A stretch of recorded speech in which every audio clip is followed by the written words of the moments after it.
오늘의 주인공을 청나라 시대 때 화가가 남긴 초상화를 한번 보도록 하죠. 예. 부채가 있네요. 이분이시네요. 오늘의 주인공은 바로 제갈량입니다.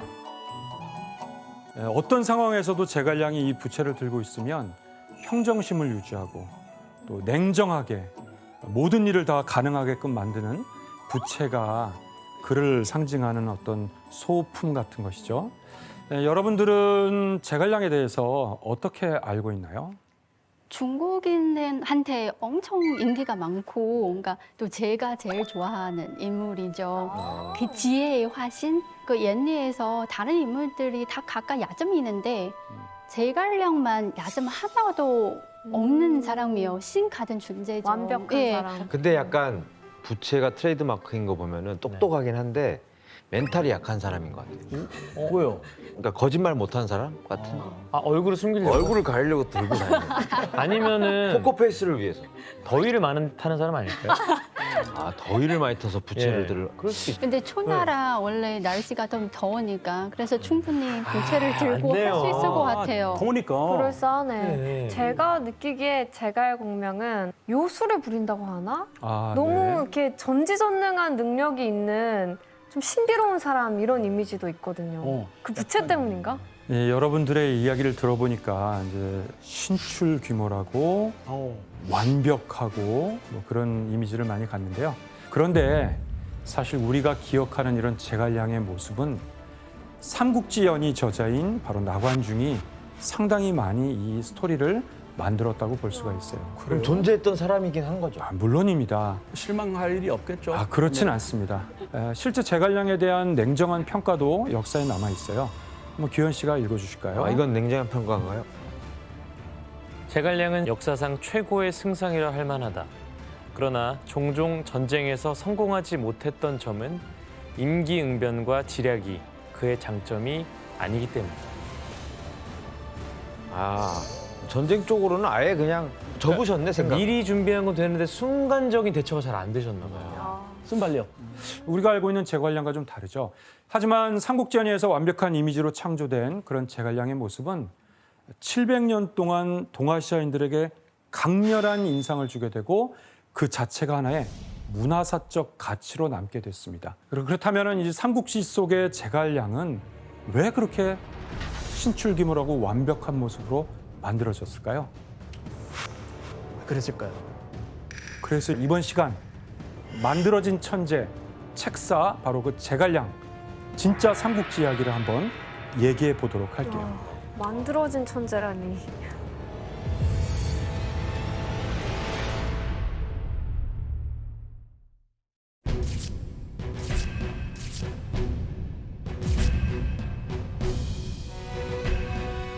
세상의 이름을 떨치기 시작하게 된 계기가 어떤 걸까요?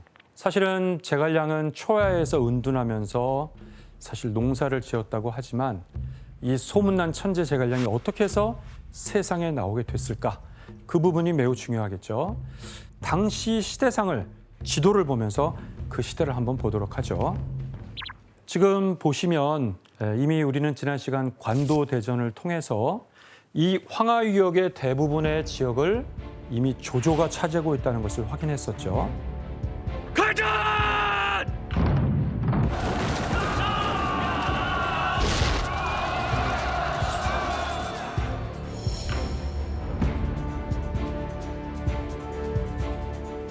그리고 강동 지방은 송건이 장악하고 있는 상황이에요.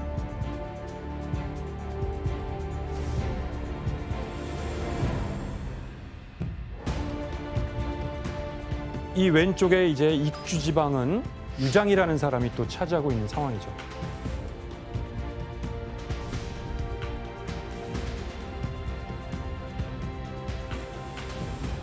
굉장히 중요한 땅들은 이미 다 주인이 있고 세력을 장악하고 있는 상황이라고 볼 수 있어요.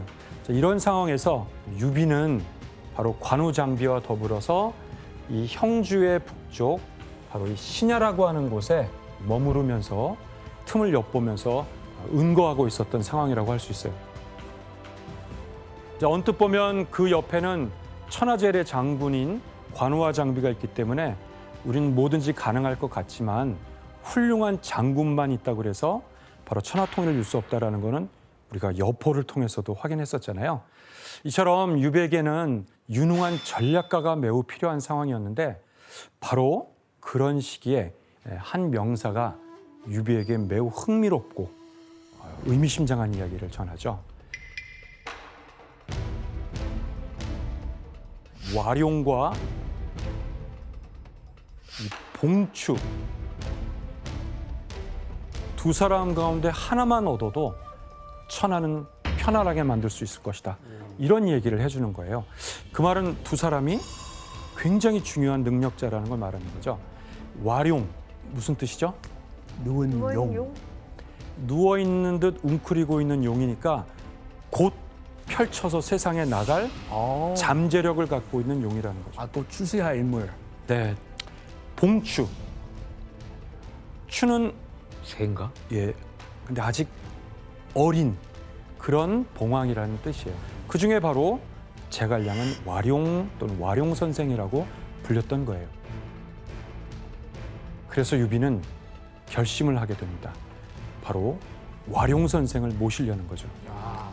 그래서 관우와 장비와 함께 제갈량을 찾아가게 된 거죠. 이 상황을 이제 우리는 너무나도 그 유명한 말, 바로 삼고초려라고 이렇게 표현을 하게 된 거죠.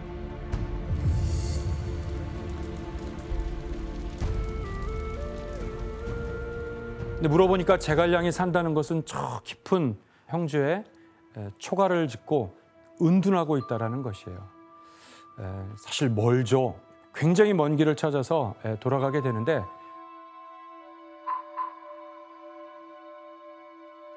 도착을 했어요.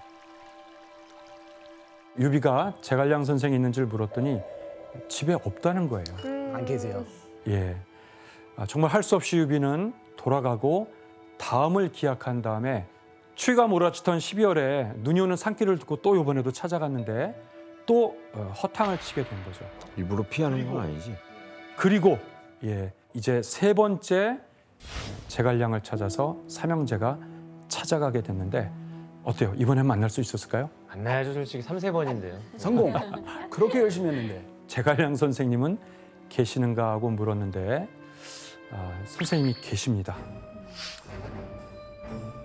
근데 지금 주무시고 계세요. 가는 날이 장날이네. 유비로서도 자존심이 상할 것 같죠? 그러나 여기서 유비는 선생을 깨우지 말고 그가 깰 때까지 우리는 기다리겠노라.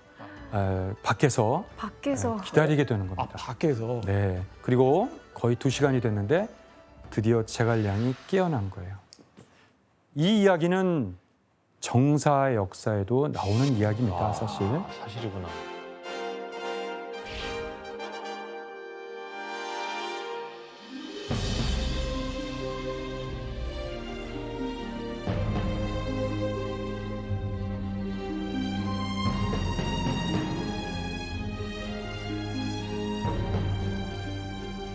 이 잠에서 깨어난 제갈량이 유비에게 충격적이면서 신선한 이야기를 해줍니다.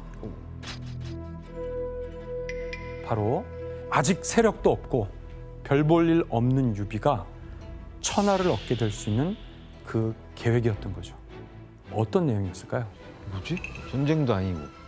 그림을 보면서 우리가 한번 힌트를 삼아볼까요? 네. 예. 이거 뭐야? 뭐 제사 지르는 건가? 네, 이 그림은 고대의 그 소치죠. 이거를 정이라고 그래요. 정. 중국어로는 딩이라 그러는데 이 모양을 보면 바로 제갈량이 유비에게 이야기해주는 그 계책의 비밀이 숨겨 있습니다. 이 소치 3개의 다리로 안정되게 정을 버티고 있잖아요. 네. 이것처럼 3개의 나라로 분할을 해서 삼국이 균형을 유지하는 것이 매우 현실적인 방법임을 알려주는 것이죠.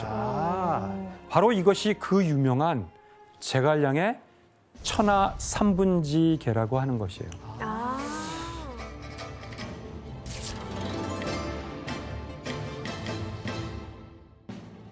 후대 역사가들은 제갈량의 천하 3분지 개를 바로 이 청동 소추로 많이 비유를 하게 된 것이죠.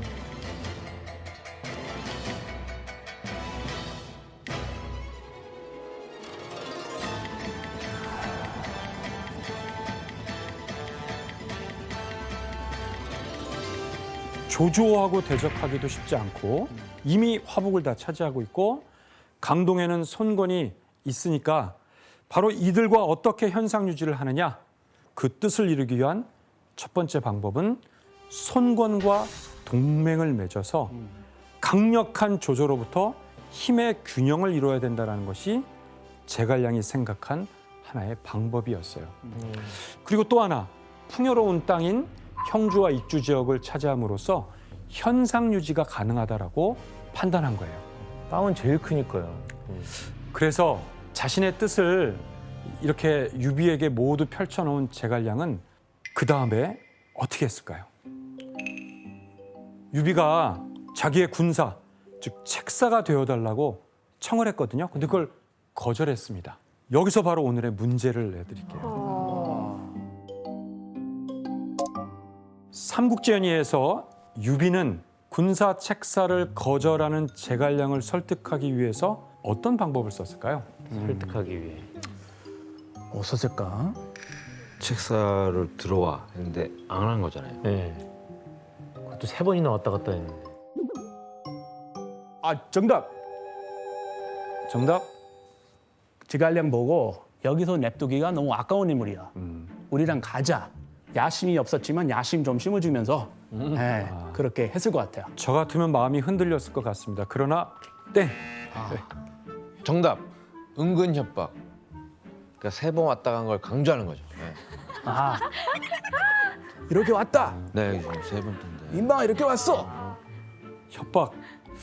좀 통했을 것 같기도 한데 아쉽지만 땡! 다른 방법을 한번 생각해 볼까요? 힌트는 지난주에 유비의 이야기를 한번 조금 기억한다면 또 있지 않을까요? 현명한 편이야. 인품이 좋고. 아니야. 그거. 눈물이 많아. 아니, 눈물이 많아. 눈물이 많아. 정답! 정답. 그렇다. 네, 규현 씨. 눈물로 호소했다. 정답입니다. 아, 잘했어요. 역시 눈물이다. 울부라더니. 제갈량의 유비의 진심에 이렇게 감동을 하면서 결국 그 이야기를 받아들이면서 근데 약간 허무한데? 네. 눈물로 그냥 넘어갔다는 게 약간 허무. 진심이죠, 네, 진심. 그 진심이. 아마도 그것은 유비의 진정성을 소설에서는 그 눈물로써 많이 표현했던 것 같아요.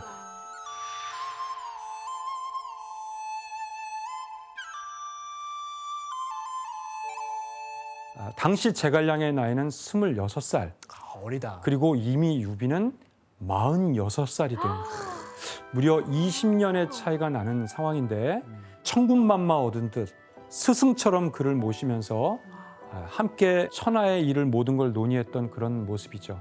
와. 유비의 책사가 된 제갈량이 이 모두의 이렇게 인정을 받게 된 것은 사실 아직 아니었어요. 왜냐하면 아까 관우장비 어땠죠?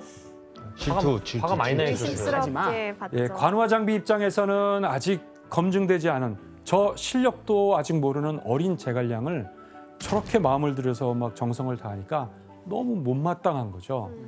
그래서 이때 제갈량이 관우와 장비에게도 인정받는 그런 중요한 전투가 이제 곧 벌어지게 됐어요.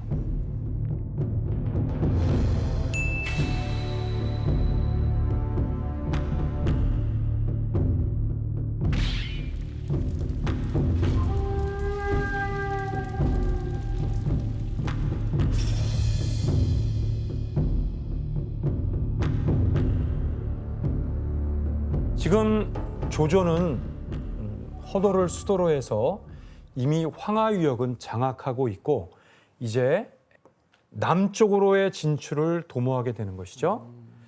그리고 형주 산야에 응거하고 있는 유비는 북쪽에서 남쪽으로 내려오는 조조를 막기 위해서 이제 제갈량과 준비를 해야 되는데 바로 여기에서 이 방망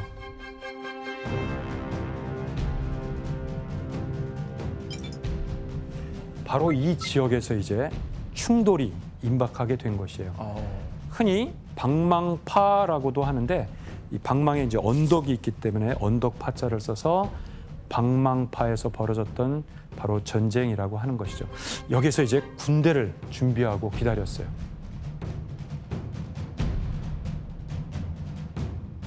曹兵进军，必须路经博望坡。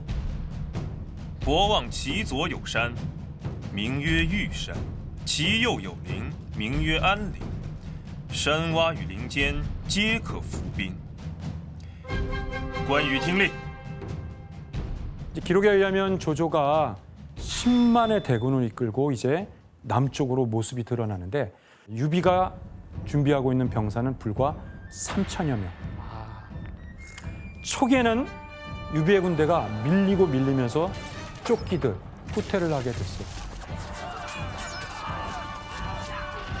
결국 이 산에서 방망파의 산에서 밀려나면서 조조의 승리가 이제 눈앞에 보이는 것 같은. 그런데 갑자기 계곡과 협곡에서 불화살이 마구 쏟아져 나오면서 순식간에 상황이 아수라장이 되는 거예요. 갑작스럽게 공격의 조조군은 여기서 대패하게 되는 거죠.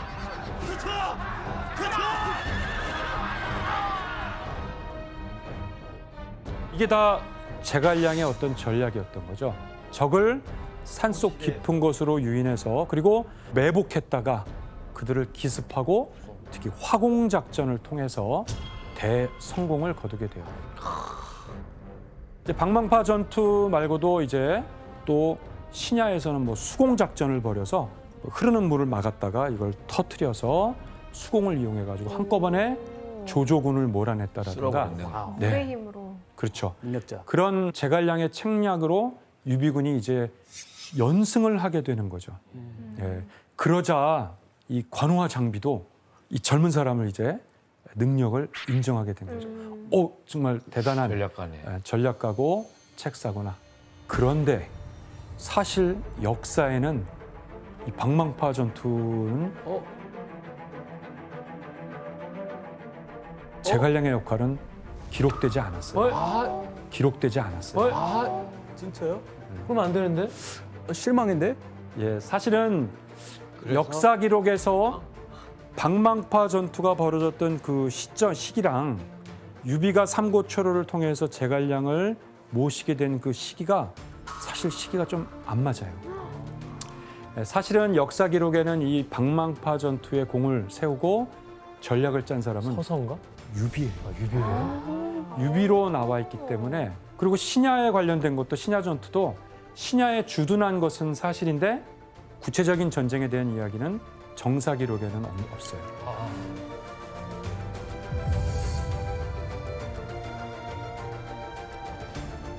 지형과 지세를 이용해 가지고 그걸 활용해서 승리했다는 점이 이 두 전투의 공통점이자 특징이라고 볼 수 있어요. 이건 아마도 그가 병법에 통달한 인물로 그리기 위해서 이 전투 장면을 소설에서 굉장히 흥미롭게 활용한 것 같아요. 재밌잖아요. 그렇죠.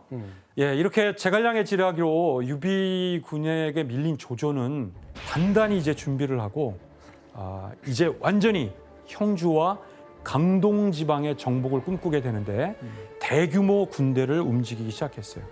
그래서 드디어 서기 208년 봄 남쪽의 형주와 강동을 집어삼키기 위해서 조조가 100만 대군을 이끌고 드디어 출정을 하게 된 거예요.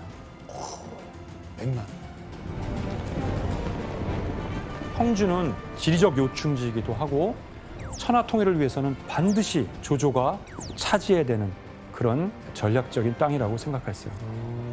당시 근데 이 시기에 여기를 다스리고 있던 사람은 아까 유표라고 그랬는데 유표가 세상을 떠나고 그의 아들이 이제 이 형주의 지배권을 이어받게 됐어요. 그런데 너무 허무하지만 조조의 대군이 남아오고 있다는 이 말을 듣게 되자 그 유표의 아들이 조조에게 항복하고 이 형주를 그대로 바치게 되는 거예요. 아이, 그냥 싸우지도 않고. 이렇게 형주가 조조에게 그대로 바치게 되자 유비는 이제 형주를 떠나게 되는데 자신의 근거지에 있었던 백성들을 이끌고 피난길에 오르는 거예요. 유명한 장면이죠. 백성들을 버리고 갈 수도 있는데 유비는 그 백성들 하나하나를 이끌고 도망을 가는 거예요. 와. 하지만 이 상황에서 천재 전략가 제갈량이 이 꼭 필요한 땅을 이제 뺏길 수만은 없잖아요. 예. 그래서 또 한 번 이제 중요한 계책을 세우게 되는 거예요. 근데 이제 우리가 도미노 이론처럼 형주가 넘어가게 되면 이제 어디가 위험하게 되는 거죠? 양주. 왕주? 예, 바로 손권에 있는 이 지역도 위험하게 되니까 손권 있는 이 지역도 굉장히 위기 의식을 느끼는 거죠. 불안감을 느끼고 이제 조조가 손권의 지역까지 오게 될 것이 너무나도 확실하게 된 거예요. 자, 이런 상황에서 손권은 자신의 책사였던 노숙을 이제 보내서 파견해 가지고 형세를 점검하고 과연 어떻게 조조를 대책해야 될지 고민하고 있는 상황이었는데 그때 노숙이 피난하고 있던 유비하고 이제 만나게 되는 거예요. 그때 이제 한 가지 제안을 했어요. 바로 손권과 연합을 해서 조조를 막아내자라고 그렇게 얘기한 거죠. 손잡자. 그래서 유비는 제갈량에게 그대가 손권에게 가서 우리와 연대를 해서 조조를 막아낼 대책을 세우자는 이 중요한 책임을 유비가 제갈량에게 맡겼던 거예요. 자, 유비로서는 이제 절체절명의 위기이고 손권과 연합하지 않으면 도저히 안 되는 이제 그런 상황이라고 볼 수가 있어요. 여기서 제갈량의 지략으로 손권은 조조와의 전쟁을 결심하게 됩니다. 자, 그럼 여기서 문제를 내도록 하겠습니다. 아이고 어려운 문제네 또. 내주세요. 제갈량은 손권을 어떻게 설득을 했을까요?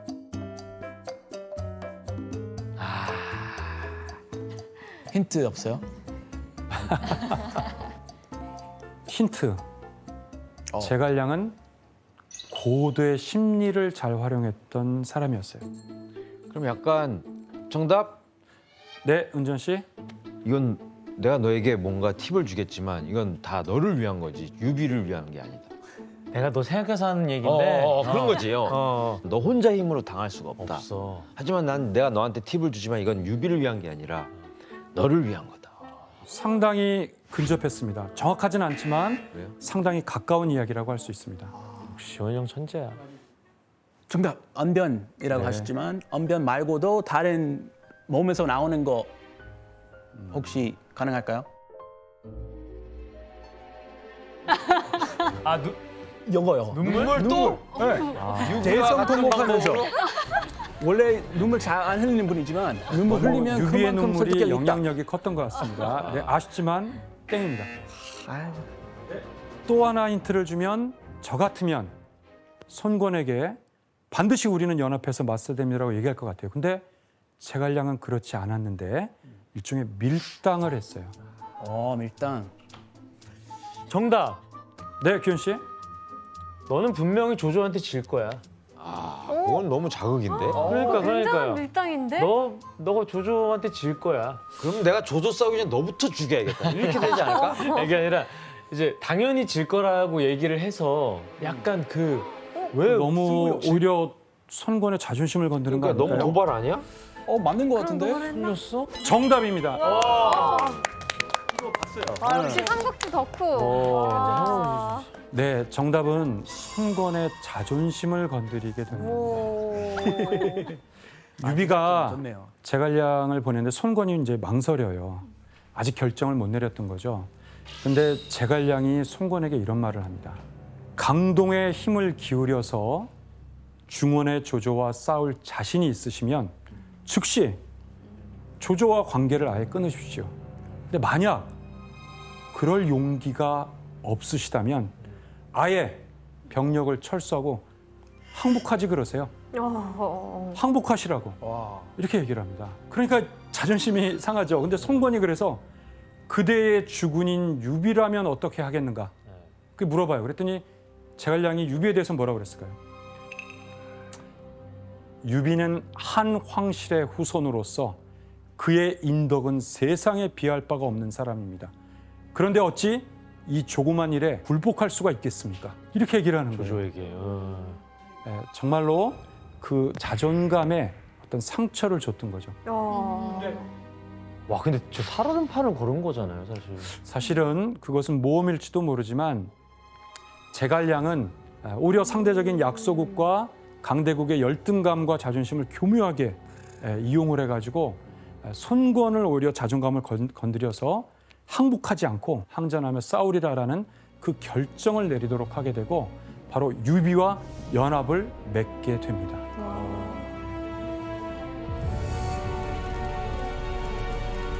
네, 이런 것을 바로 외교전술이라고 하는 것이죠.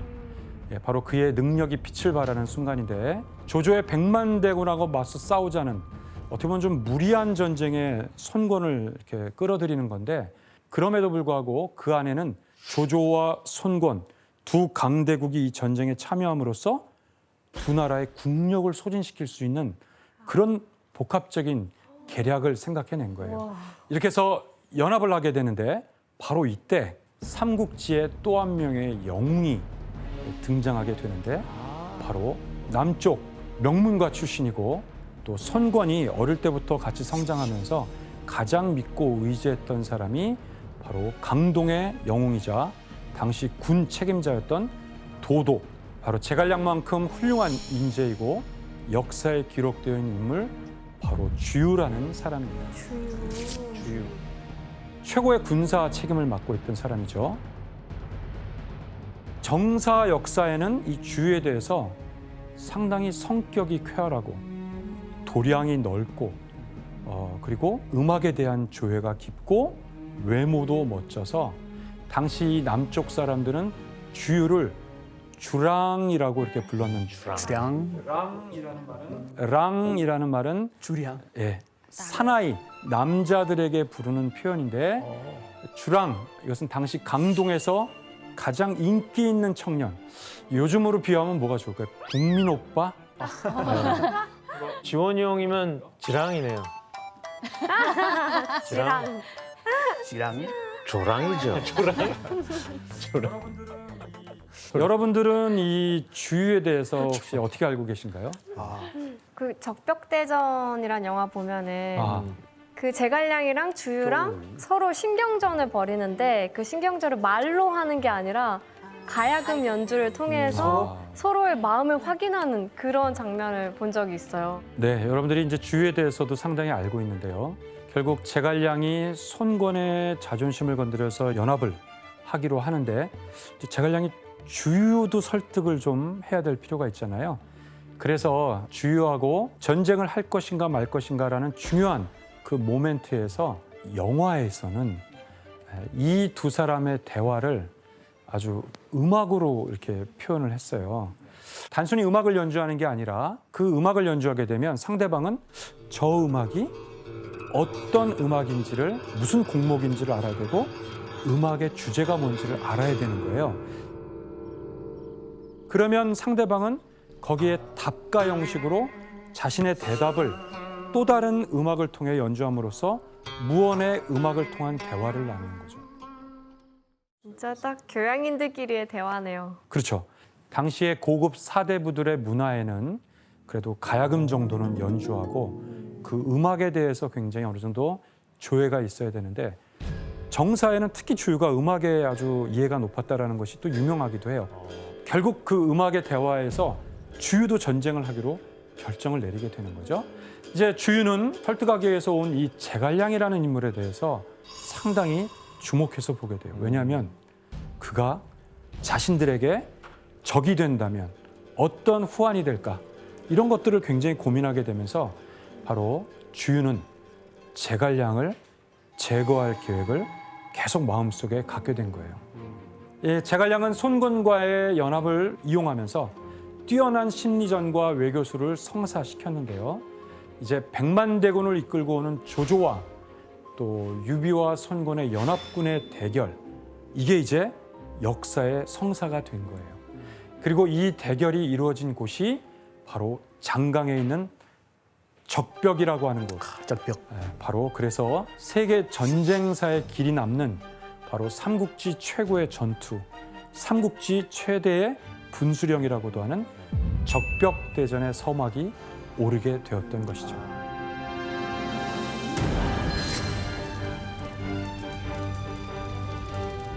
자, 그럼 한번 적벽대전이 일어난 곳을 지도로 볼까요? 예, 지금 보시면 형주와 양주를 가로지르면서 서쪽에서 동쪽으로 장강이 흐르고 있죠. 벽이라서 적벽이라는 거예요? 네, 암벽이 거기에 있고 그 벽에 붉은색의 글씨가 있어서 적벽이라고 이렇게 표현했다는 것이에요. 손권의 군대는 강동에서 수군을 몰고 이제 장강을 거슬러서 이제 적벽으로 오게 되는 거죠. 그리고 때는 208년 10월경 조조는 100만 대군을 이끌고 육지를 가로질러 장판 강릉을 지쳐나서 장강의 이 오림이라고 하는 곳에서 이제 진을 펼치고 손권과 유비에는 이 적벽에서 이제 맞서게 된 것이죠. 아, 오림에 직결했구나. 네.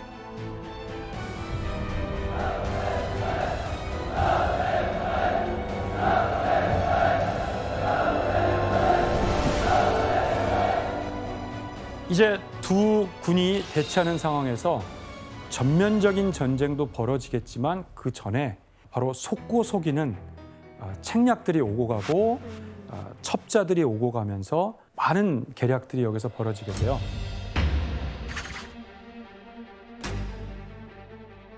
이 지략 싸움은 조조의 연합군 사이에서만 벌어진 게 아니라 이 전쟁을 준비하는 과정에서 제갈량을 경계하는 이 주가 같이 연합을 맺었음에도 불구하고 끊임없이 제갈량을 견제하게 되는 거죠. 그 중에서 제갈량을 곤궁에 빠뜨리려고 주유가 한 가지 무리한 요구를 하게 되는 거죠. 주유가 조조군과 싸우기 위해서는 바로 군사비가 필요하고 많은 물자가 필요한데 그대가 10일 안에 화살 10만 개를 구해올 수 있는가라고 무리한 요구를 하게 돼요. 现在还欠10万支箭，你给得了我吗？好，如果凑不到10万，依法出战。 만약에 내가 그걸 구해주지 못한다면 나는 군령에 따라 처벌을 받겠노라고 얘기한 거죠. 주 입장에서는 절대 구해올 수 없을 테니 제갈량을 문책할 수 있는 구실이 되고 만약 구해왔다면 어떻게 돼요? 진짜 전쟁에 엄청난 물자를 확보하게 되는 거죠. 화살 많아지니까 좋아. 그러니까 주유의 이 제안은 전혀 손해볼 것이 없는 그런 절묘한 요구라고 할 수가 있어요.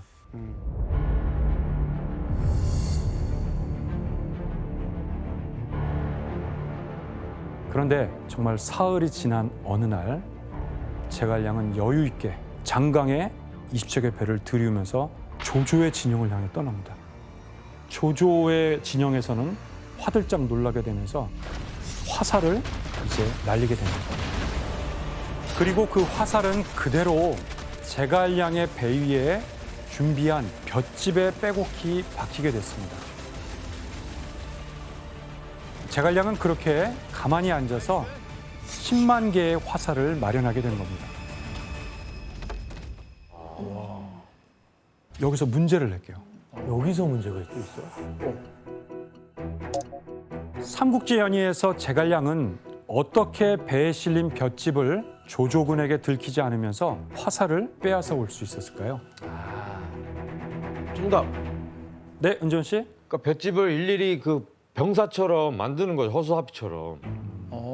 허수아비. 그래가지고 앞에다가 쫙 세워놓고 막 멀리서 망원경을 보지 않는 이상 좋은가 하고서 걷다가 막 쏴가지고 회수해 온 거 아니에요? 정답은 아니지만 은지원 씨의 이야기 중에 힌트가 상당히 있는 것 같습니다. 힌트. 화살을 쏘게 할 수도 있겠죠. 막 소리를 지르고 북을 쳤으니까. 문제는 그 화살을 쏘고도 조조군대는 전혀 인식을 못했다는 거예요. 인식을 못했다는 게 선생님 어떤 거예요? 내가 저게 볏짚에다 쐈는지 사람한테 쐈는지를 몰랐다는 거예요? 몰랐다는 겁니다. 정답. 크리스? 그날 날씨가 안 좋았어요. 안개가 많이 꼈어요. 안개가 끼니까 하나도 안 보이는 거예요. 네, 정답입니다, 크리스. 네. 안개야? 바로 짙은 안개 때문에 전혀 그 배의 모습과 은지원 씨 말대로 거기에 볏짚이 있다 해도 허수아비가 있다 해도 뭔지는 모르는구나.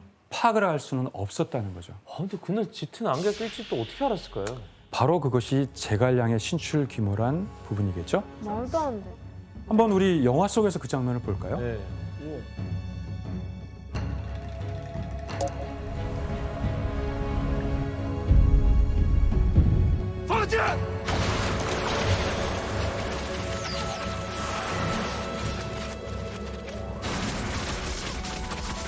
그냥 안 보이는데 쏜 거구나. 이야. 예, 얼마나 많은 화살이 꽂혔는지 배가 기울어지는. 하. 凯旋，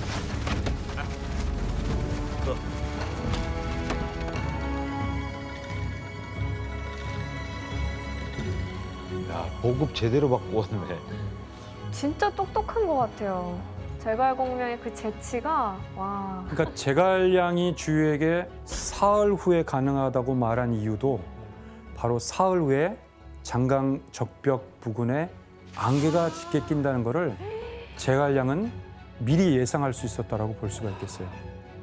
이제 화살을 붓기 때문에 이제 전쟁을 드디어 준비를 해야 되겠죠. 그래서 제갈량과 만나서 저 장강 너머 조조 군대를 바라보면서 서로 어떤 방법이 좋을지를 논하게 돼요. 그러면서 서로 방법을 찾아냈다는 거죠. 그러면 우리가 각자 생각해낸 방법을 손에 써서 동시에 한번 확인해 보자는 거죠. 그리고 둘이 손을 펼쳤는데 손바닥 안에는 불화자가 이렇게 적혀 있었다는 거예요. 아, 마음이 통했네. 화공 작전을 펴야 된다는 그 생각을 둘이 함께 한 거죠.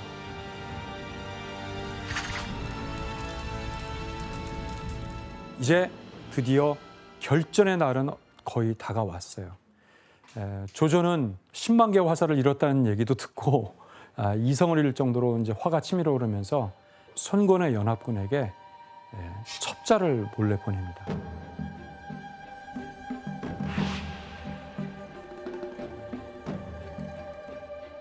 이것이 이제 적벽대전이 막 임박한 순간에도 치열하게 벌어지는 정보의 전쟁이라고 볼 수가 있어요. 첩자를 보냈는데 주유는 조조가 보낸 첩자가 누군지를 이미 알고 그가 어떤 목적으로 찾아왔는지도 다 알아요. 근데 거기에 역으로 첩자로 역으로 이용하게 된 거죠. 그래서 작전을 하나 세우게 됩니다. 바로 손권이 자신의 아버지인 손견 때부터 주군을 모셨던 바로 원로 장수가 있는데 그가 바로 황계라는 장수예요. 근데 그 첩자가 보는 데에서 이 황계와 손권이 논쟁을 벌이다가 엄연히 주군인데 항명을 하고 저항을 하게 돼요. 여기에 분노한 손권이 황계에게 곤장형을 내리게 됩니다. 사실 이거 이렇게 쇼만 제스처만 해도 되잖아요. 근데 그렇게 해가지고는 첩자가 믿지 못할 것 같으니까 그 원로 장수의 옷을 벗기고 그에게 곤장형을 내리게 됩니다. 周瑜，我的小儿，我死了也不服你！ 그거를 목격하자 황계는 완전히 这混 손권의 마음을 떠나겠구나라고 충분히 첩자에게 그 모습을 보여준 거예요.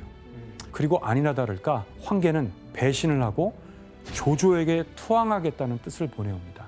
저를 장수로 받아줄 수 있느냐고 이렇게 물어보는 거죠. 여러분이 아는 조조라면 어떻게 할까요? 받아줍니다. 받아주죠. 이미 첩자에게 이런 상황을 조조는 보고를 들었단 말이에요. 그러니까 충분히 믿을 만한 거죠. 근데 1%가 아직도 뭔가 미심쩍어요. 그래서 조조가 확신을 갖기 위해서 첩자를 보내게 돼요.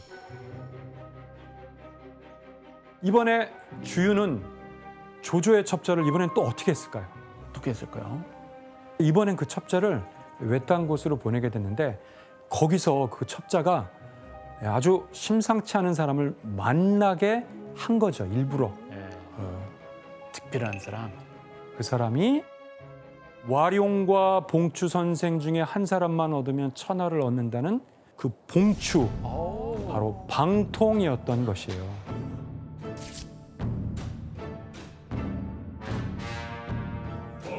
근데 그 사람이 손권에게 등용되지도 않고 내쳐지듯 딴 곳에 있는 걸 확인한 첩자는 이 사람을 조조에게만 데려간다면, 그렇게만 하면 조조가 굉장히 유리할 수 있겠다라는 판단을 하면서 방통을 첩자는 조조에게 데리고 가는 거예요.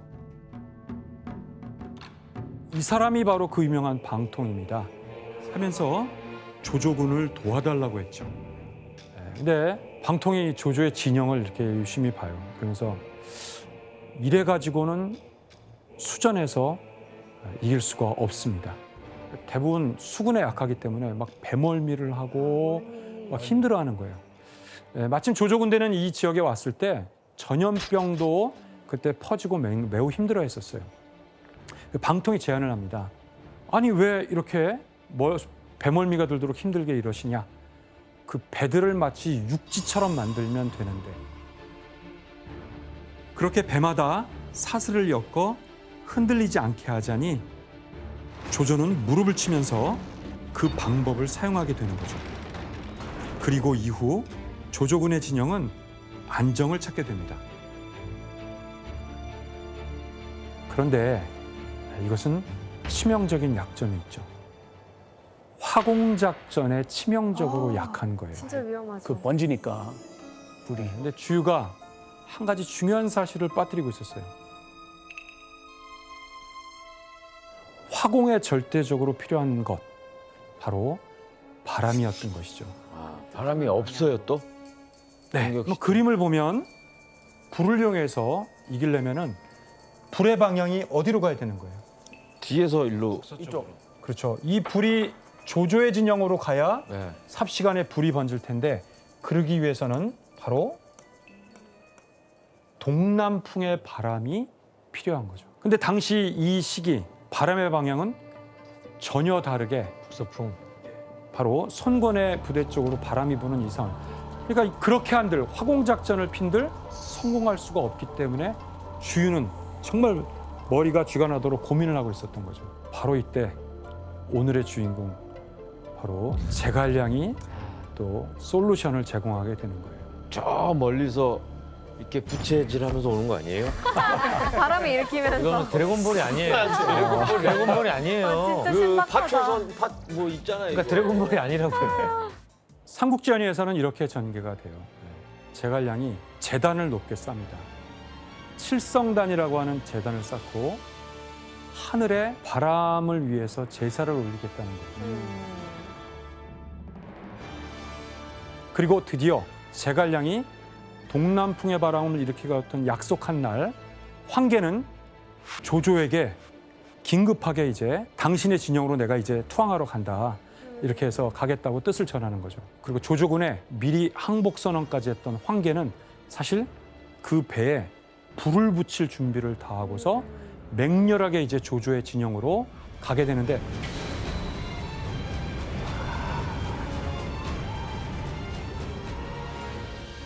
놀랍게도 정말 바람의 방향이 일순 바뀌면서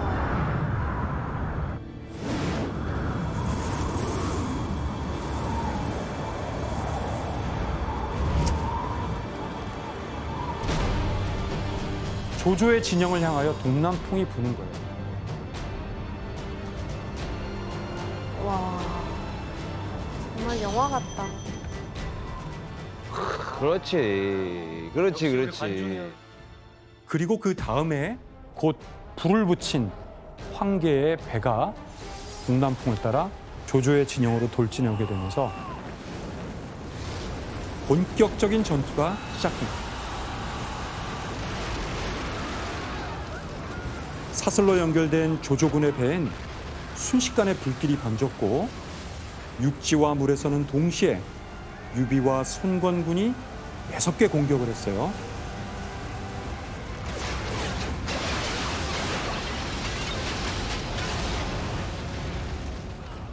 혼란 속에서 조조의 대군은 허망하게 무너지고 맙니다. 진짜 모든 조건이 다 맞아 떨어졌네요. 그러니까 너무 맞아 떨어져서. 소설에서는 그 장강 일대가 완전히 불바다가 되었다라고 하는 거죠. 결국 그 거대한 조조의 군대가 이 적벽대전에서 대패하게 됐던 겁니다.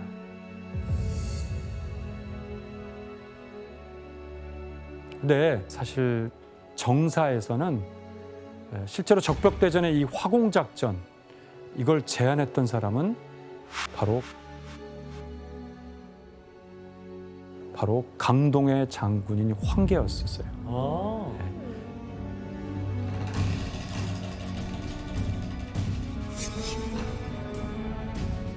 황계가 주유하고 논의하면서 화공작전이 주요하지 않는가라고 제안을 했고 주유와 황계가 논의하는 과정에서 화공작전을 결정했던 거죠. 그 묶여 있다는 거 역사적인 사실이에요? 그렇지 않습니다. 예. 제가 그냥 던진 말인데. 이것도 아니에요? 다만 정사에서는 황계가 조조의 진영을 보고 조조의 배들의 앞뒤가 서로 인접해 있기 때문에 화공이 좋겠다라고 그렇게 말은 했습니다. 제갈량이 그러면 이 적벽대전에서 실제 한 역할이 없는 건 아니죠? 송곤에 그 자극시킨 건 있죠. 그렇죠.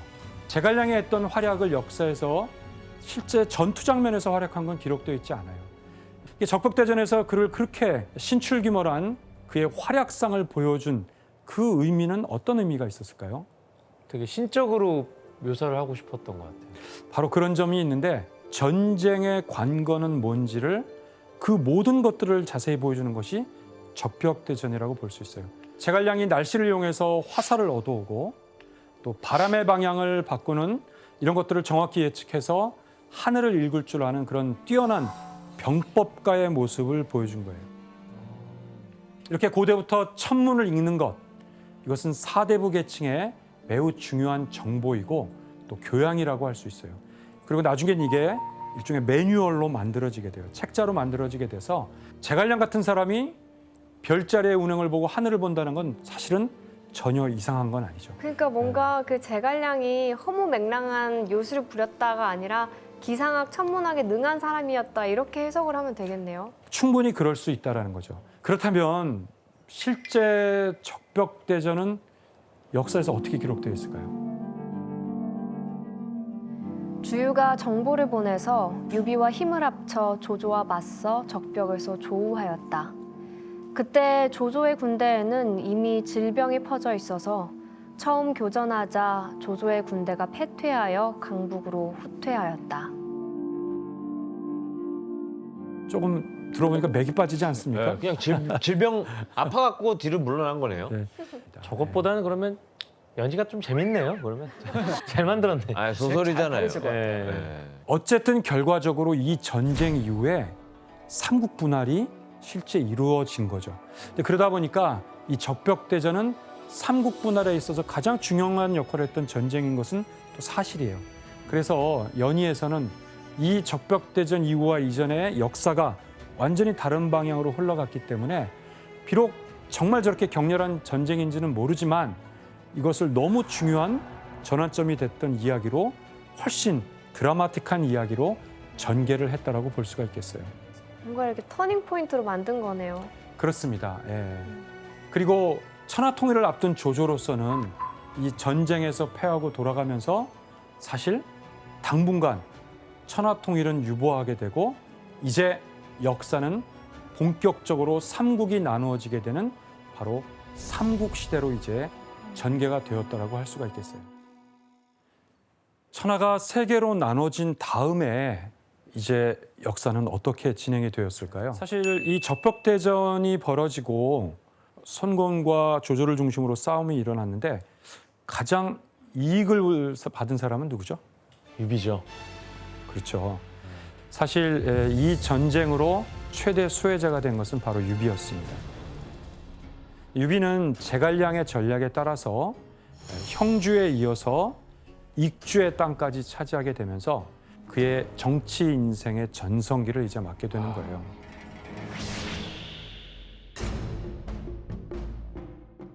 이제 제갈량이 새로운 이제 계획을 세우고 움직이기 시작합니다.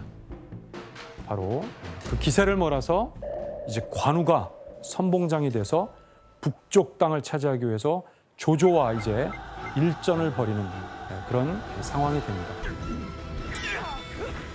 근데 이 전투에서 관우에게 큰 사건이 하나 일어나게 되는데요.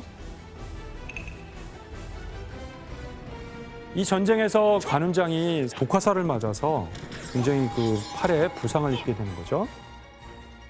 그럴 때 관우의 독화살을 맞은 이거를 치료하기 위해서 아주 전설적인 인물이 등장을 하죠. 그 인물이 바로 중국 역사상의 신이라고, 신적인 의사라고 칭송을 받는 화타입니다.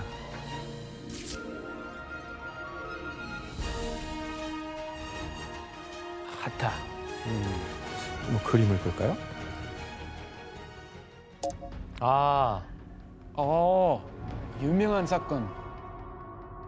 저 그림의 좌측에 보면 관운장이 뼈를 깎아내면서 독을 치료하고 있다라고 이렇게 설명이 되어 있습니다.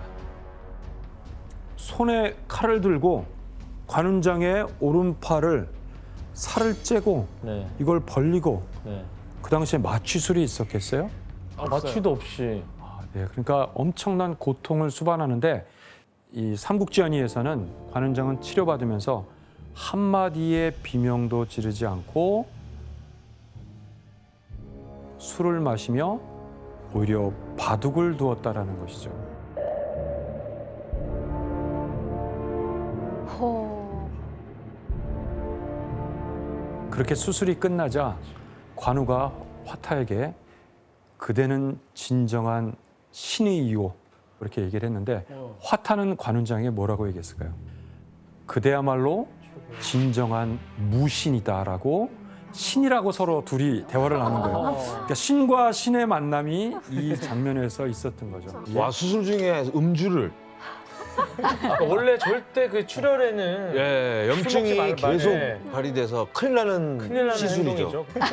네, 사실 이 이야기는 역사에는 없는, 그렇지. 역사에는 없는. 그렇지. 실제 역사에서는 이 관운장이 부상을 입었던 그때로부터 11년 전에 화타는 이미 죽었었어요. 아 그래요? 너무 소설이잖아요. 그러면 아니 너무 소설이긴 소설인데요. 소설이지. 그런데 우리는 이미 관우와 적토마의 그 만남을 봤잖아요.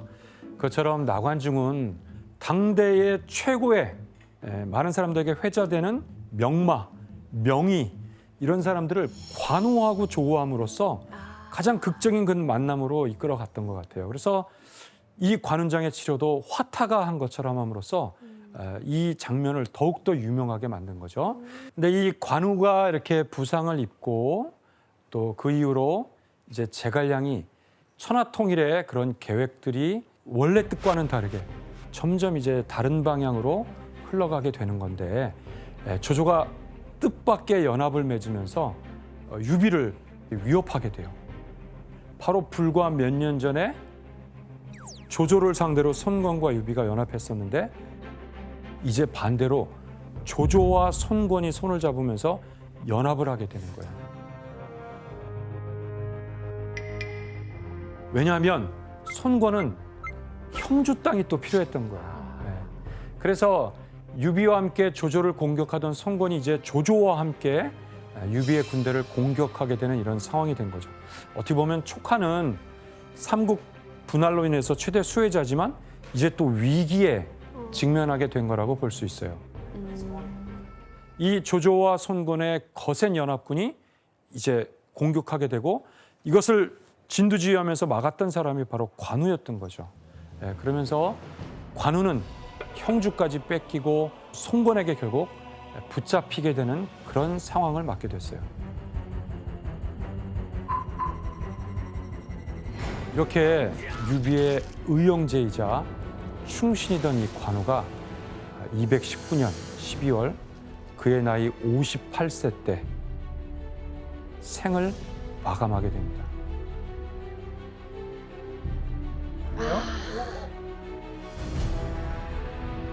관우가 손권에 의해서 죽음을 맞았잖아요. 이거 유비가 가만히 있겠어요? 아이, 너무 빨리 말하죠.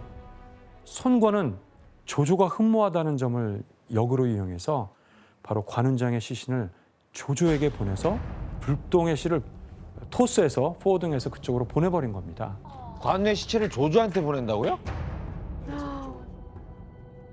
관훈장의 시신을 확인한 조조는 조조가 성대하게 장례를 치러주고 그 시신을 결국 안장을 하게 되죠. 이 이야기는 역사에 남는 기록이에요, 사실. 그래요? 그래서 그 무덤에 림이라고 붙는 것은 바로 제왕급에 해당되는 중요한 인물들의 무덤을 관림이라고 하는데, 사천성에도 있지만 바로 많은 사람들이 찾는 진정한 관우의 무덤은 조조의 그 땅, 그 하남성 낙양외곽에 관우의 무덤이 있는 거죠.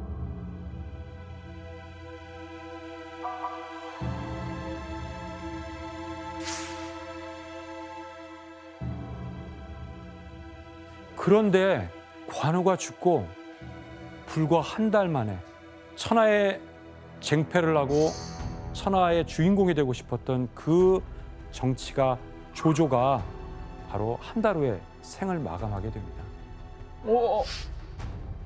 그래요? 그러니까 관우의 죽음과 조조의 죽음이 한 달 사이라는 것이 또 굉장히 좀 의아스럽죠. 실제로 역사적으로도 한 달만. 그렇습니다. 그래요? 그 정도 차이밖에 없어요. 후대인들은 조조가 관우가 죽고 한 달 만에 죽으니까 뭔가 연관이 있다라는 호사가들의 이야기가 있습니다. 그래서 삼국지연의에서는 조조가 관훈장의 시신을 보고 뚜껑을 열었는데 관훈장이 부릅뜬 눈을 쳐다봤다는 거예요. 이제 그런 이야기도 있고 일설에는 봤어요. 관우의 죽음에 충격을 받고 조조가 시름시름 두통을 앓다가 결국 66세의 나이로 생을 마감하게 됐다는 겁니다. 이처럼 조조의 죽음이 관우의 저주 때문이다, 그런 말도 있지만 희대의 영웅 조조는 눈을 감게 됩니다. 조조가 죽은 다음에 이제 그의 아들 조비가 권력을 장악하게 돼요. 조비는 아버지 조조가 심지어 하지 않았던, 넘어서는 안 되는 그 선까지 넘어서게 돼요. 조조는 권력을 장악했지만 황제를 죽이거나 폐위하진 않았죠. 그런데 그 아들 조비는 황제의 자리를 빼앗고 스스로 새로운 국가의 황제를 칭제, 즉 황제를 자임하게 됩니다. 그렇게 세운 나라가 바로 위나라가 되는 것이죠.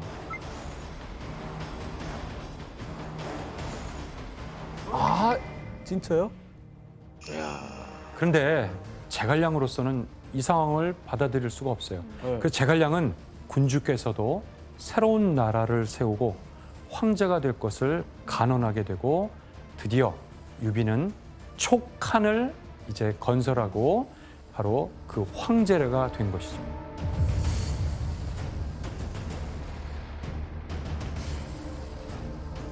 이제 송건은 어떻게 하겠어요? 따라해야지 또. 가만히 있을 수 없죠. 자존심이 상하니까 나도. 조씨 가문도 황제가 되고 유씨 가문도 새로운 촉한의 황제가 됐으니까 그 이듬해에 손건도 오나라를 세우게 되고 바로 또 황제가 됩니다. 이렇게 됨으로써 명실공히 위촉오라는 바로 세 나라의 삼국지, 세 나라가 이제 건국된 거예요. 황하유역 대부분은 위나라가, 그리고 남쪽에 강남과 장강 이남의 이 광대한 땅은 손권이 장악하게 되고 오나라라고 하게 되고, 장강 중류유역과 바로 사천 지방과 호북성 일부 지역을 포함해서 촉한이라고 하게 되면서 세 나라가 정립, 즉 딱 세력 균형을 이루게 되는 상황.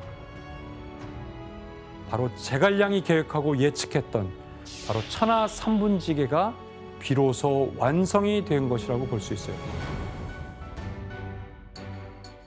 여기서 역사가 끝났을까요? 꼭 그렇지만은 않아요. 관우가 죽었음에도 불구하고 제갈량은 천하일통의 꿈을 버리지가 않았어요. 제갈량이 볼 때 누가 정통성이에요? 바로 유씨 가문의 유비가 통합된 제국의 황제가 되길 바란 거예요. 그래서 이제 유비는 제갈량과 더불어 천하일통을 도모해야 되는데, 제갈량이 위나라를 의식했다면 유비는 그의 의형제인 관우를 죽인 손권을 향해서 목표를 정했어요. 복수. 제갈량의 뜻은 달랐다고 그랬죠. 제갈량은 이제 이런 얘기를 해요. 진정한 도적은 저 위나라가 도적이지 손권이 아니라고 얘기한 거예요. 그러나 유비는 제갈량의 말을 듣질 않았어요. 이미 복수심에 눈이 돌아갔죠. 예, 복수를 하려는 거죠. 그래서 전쟁을 선포하게 됩니다. 그러나 이 선택, 이 전쟁은 최악의 판단이라고 할 수가 있어요. 결국 큰 전쟁을 앞두고 이제 출정을 하려고 하는데 여기서 또 하나의 불행한 일이 벌어져요. 또 있어요? 바로 마지막 남은 의영제의 동생 장비가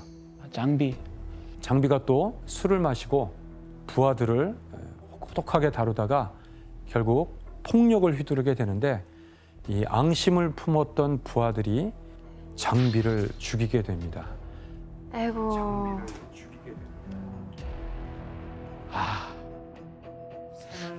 너무 작가가 급 마무리한 느낌인데. 지금 지원이 형이 작가가 급 마무리하려는 느낌인 것 같아요. 아니, 장군들이 너무 쉽게 자기도 쓰다 보니 너무 길게 쓴 거지 삼국지를. 그래서 이거 어떻게 처리해야 될까라는 느낌이 너무 나는데. 너무 웃겨. 어쨌든 이 관우에 이어서 장비까지 잃게 된 유비. 이거 정말 이게 싸움이 가능할까요? 이것은 제갈량이 생각했던 계획하고는 너무 다른 방향으로 이제 역사가 흘러가게 된 거예요. 그럼에도 불구하고 유비는 고집을 꺾지 않고 그것도 많은 군사도 아니고 수천의 병사를 이끌고 바로 이릉으로 오나라와의 군대를 전투를 하기 위해서 출정을 하게 되고 222년경 마침내 손권의 군대는 유비의 군에 대한 총공세를 하게 되고 결국 유비는 이 전투에서 대패를 하게 됩니다.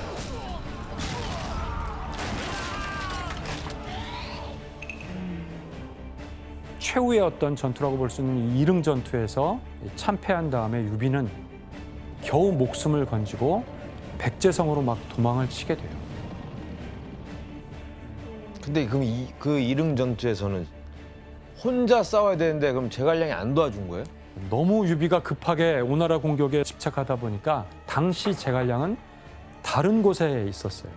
사실 옆에 제갈량도 없는데도 불구하고 이 전쟁을 과감하게 했다라는 것 자체가 큰 패착이라고 볼 수 있고요. 사실 이 전투는 삼국지의 중요한 전환점이라기보단 바로 유비의 마지막 전성기가 지나가는 어떤 마지막을 위한 그 전투라고 볼 수가 있는데 정말로 이 전쟁 바로 이듬해가 되게 되면 유비는 223년 63세의 나이로 세상을 떠나게 됩니다. 유비도 가는구나.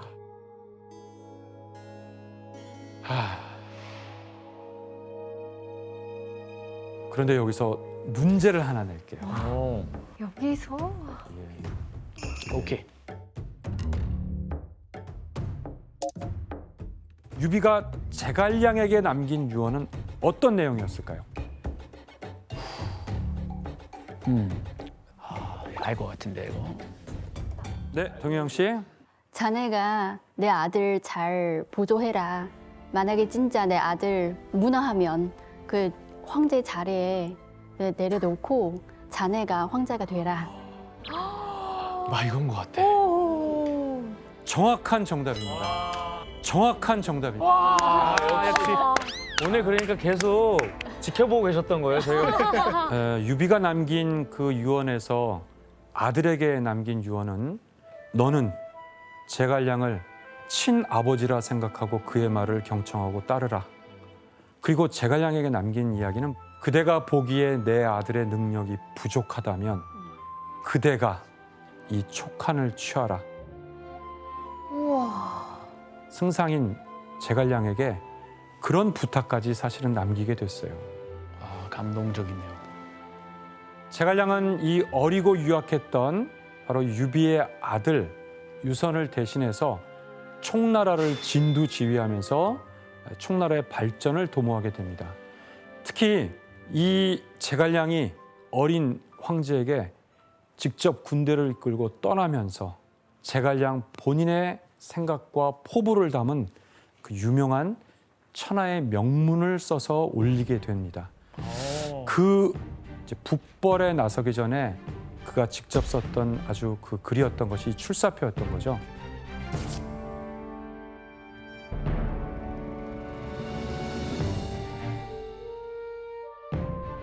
어떤 중요한 일에 선택을 하고 또 그걸 시작을 알릴 때 출사표를 던졌다. 출사표를 나는 냈어. 라고 이렇게 표현하게 되는 거죠. 그 제갈량의 문장, 천하의 명문을 써서 올리게 됩니다. 늙고 아둔하나마 있는 힘을 다해 한 황실을 다시 일으켜 옛 도읍지로 돌아가는 것만이 바로 선왕제께 보답하고 폐하께 충성 드리는 신의 직분이옵니다. 오늘 신은 위나라를 정벌하기 위해 멀리 떠나며 이렇게 글을 올리니 눈물이 흘러 어찌할 바를 모르겠나이다. 그래서 약 2000여 년 동안 중국은 물론이고 이 동아시아의 지식인들은 이 제갈량을 그 충신의 대표적인 인물로 여기게 되는 것은 바로 이 문장이었고, 그래서 이 출사표를 항상 많이 인용하게 됐던 거죠. 제갈량은 이제 일생일대 이 대업을 위해서 위나라를 공격하게 됐는데, 그런데 이때 제갈량 인생의 최대 적수가 등장하게 됩니다. 이 남다른 전략과 묘안을 세우는 위나라의 으뜸 가는 전략가, 바로 사마의였죠. 이 사마의는 처음에 이제 조조가 등용했던 그 사람이고, 사마의는 어릴 때부터 그 조비, 위나라 황제가 된 조비를 어릴 때부터 보좌하고 가르치면서 이렇게 도와줬던 사람이라고 할 수가 있는 거죠. 중국에선 어떻게 알려져 있어요? 그러니까 제갈량과 대치할 수 있는 만큼 되게 똑똑한 사람이고, 그런데도 불구하고 중국 사람들이 사마에 별로 호감 가지지 않아요. 되게 싫어요. 왜냐하면 이 사람이 그러니까 너무 정치적이고 사람을 잘 속여요. 그래서 지금도 우리 현대에서도 직장에서 사마이 같은 동료가 있으면 멀리해야 한다, 그런 말이 있거든요. 네. 그래서 이제 북을 평정하려는 제갈량을 그 위나라를 지키려고 하는 사마이, 이 두 지략가가 이제 맞서게 되는 것이 바로 삼국지연의의 결국 거의 마지막 이야기라고 볼 수가 있겠습니다. 이제 촉한에서 제갈량이 무서운 기세로 위나라를 공격해 오니까 위나라 장군들이 막 항복을 하게 되고 이런 상황까지 오게 되는 거죠.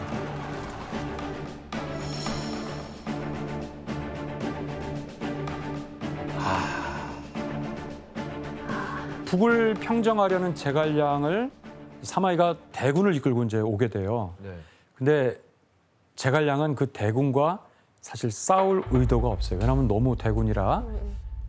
그러나 제갈량은 군대는 뒤로 퇴각시킨 다음에 사마이 군대가 보이는 촉한의 군진이 보이는 저 높은 성벽 위에 올라서 제갈량은 태연하게 가야금을 이제 연주하는 거예요.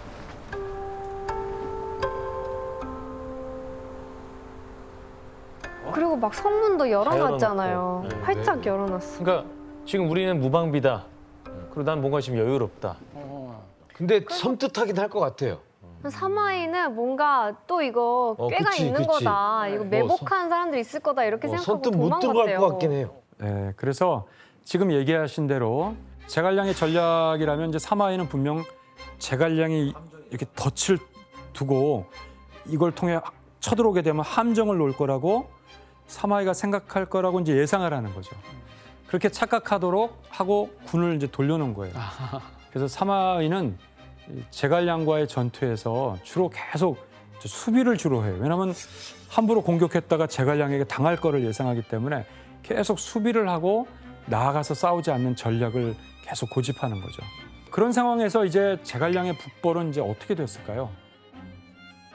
사실 성공하기 어려웠던 이 무모한 전쟁을 제갈량은 마지막 집착을 하고 끊임없이 몇 차례에 걸친 전쟁을 감행하면서 신변의 외병을 얻게 되고 극심한 스트레스를 받다가 54세의 나이로 제갈량마저 숨을 거두게 되고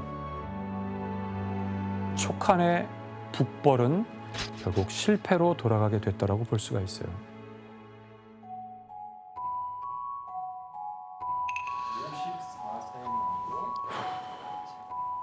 여기서 끝나면 좀 아쉽죠. 예. 근데 죽은 뒤에도 제갈량은 전략이 계속 이어져요. 촉군이 이제 철수한다는 소식이 들리니까 사마이가 이제 막 쫓아갔겠죠. 그런데 촉군의 장수가 제갈량이 살아있는 것처럼 제갈량이 그런 복장을 하고 마치 여전히 제갈량은 죽지 않고 있는 것처럼 그대로 그 모습을 모방해서 하게 돼요. 그리고 북을 올리면서 공격할 것처럼 막 대응을 했던 거죠. 이게 제갈량이 죽기 전에 내렸던 마지막 작전이었던 것 같아요. 여기에 대한 유명한 중국에서 전한 속담이 있잖아요. 네, 그렇죠. 죽은 제갈량이 산 종달을 무리쳤다라는 속담이거든요. 네. 근데 어떤 사람이 죽거나 혹시 자리에 떠나도 그 영향력이 아직 발휘하고 있다는 뜻이에요. 그러나 실제 역사에서는 물론 그렇지 않은 거죠. 실제 역사에서는 제갈량이 죽으면서 촉한의 군대는 정말 쓸쓸히 퇴각을 하고 물러나게 됩니다. 그런데 사마이가 촉한이 머물렀던 진영을 돌아본 다음에 감탄을 하게 됩니다. 그것은 정사 삼국지에 실제 있는 이야기예요. 그 진영을 돌아보니까 과연 제갈량은 천하의 기재로다. 사마이가 이런 말을 합니다. 사실 어떤 의미에서 죽은 공명이 산 사마중달을 쫓는다는 이야기보다 사마이가 진영을 보고 했던 그 감탄, 그것이 정말 제갈량의 역량을 보여주는 것이라고 저는 생각하게 됩니다. 이제 천하를 호령하던 그 많은 영웅들, 저희가 1편부터 오늘 2편까지 봤던 그 수많은 영웅들이 사라진 이 삼국지의 무대, 바로 운 좋게 촉군을 막아낸 사마이는 이제 무서운 기세로 세력을 키워가게 되고 결국 280년 삼국시대가 마감하게 되는데 그 결론은 조조도 유비도 송권도 아니고 바로 사마의의 손자인 사마염이 위촉 5삼국을 통일하면서 삼국시대는 이제 막을 내리게 되는 것입니다. 어떻게 보면 이 삼국지연의는 제갈량의 능력을 끝까지 보여주는 그런 이야기라고 할 수도 있겠어요. 지금 오늘 2편에서 여러분들은 지금까지 제갈량을 통해서 삼국지의 역사의 이야기를 함께 나눠봤어요. 이제 삼국지연의에서는 이 천재지략가 제갈량의 능력이 더욱 특별하게 이렇게 그려진 데는 어떤 이유가 있을까요? 재밌게 하기 위해서. 재미도 있겠죠. 그러나 이 당시의 전쟁 형태의 중요한 변화 양상들을 여기서 보여주는 것 같아요. 바로 전쟁의 관건은 몇 명의 뛰어난 장군이 아니라 바로 뛰어난 책사. 머리 쓰는 게 더 중요하다는 거네요. 그렇죠. 그런 완벽한 제갈량이 이제 이 삼국지연의를 통해서 탄생했다라고 볼 수가 있는 거죠. 그리고 정말 이 삼국지연의를 통해서 후대인들은 제갈량을 후대에도 귀감이 되는 그런 역사적 위인으로 많이 사랑하게 됐다라고 볼 수가 있습니다. 그리고 제갈량이 활약했던 장소들을 여전히 많은 사람들은 유적지로 해서 찾아가고 그를 추모하고 그런 거죠. 성도에 있는 무사가 그렇고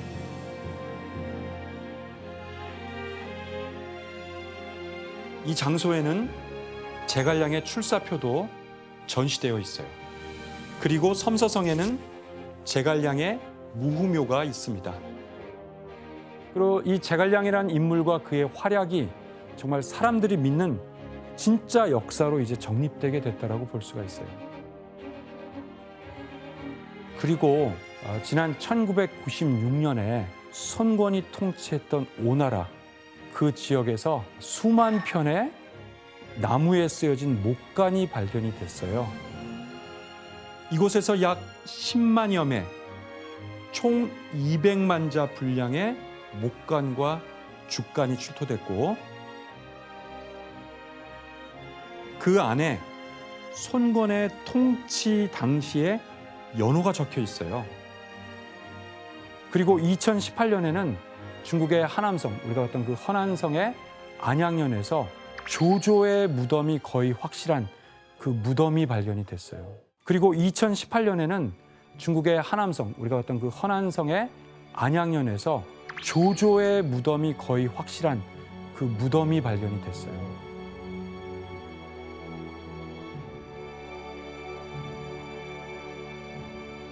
총 면적이 약 740평방미터에 이른다고 해요. 네, 이런 자료들이 새롭게 출토가 되고 발견이 되면서 이제 삼국지의 그 실제 역사는 새롭게 조명을 받고 더욱더 우리에게 다가올 것이라고 확신합니다. 이제 좀 더 고증이 되겠네요. 그렇죠. 예. 신기하다. 이제 그런 의미에서 삼국지는 그 정사와 소설의 1000여 년의 시간 동안 수많은 사람들에 의해서 이야기가 더 씌워지게 되고 또 그 이야기를 사랑하는 민중들과 이야기꾼들이 쌓이게 되면서 나관중이 절묘한 스토리텔링을 통해서 이렇게 자리를 잡게 됐다고 볼 수가 있겠습니다. 그런 점에서 삼국지연의는 비록 정사는 아니지만 700여 년 동안 우리들에게 너무나도 중요한 그 자체로서도 그것을 사랑하게 되는 문화사로 이미 자리를 잡았다라는 생각이 듭니다. 삼국지는 앞으로도 계속 연구될 테고 그리고 더 재밌는 이야기가 앞으로도 밝혀지겠죠.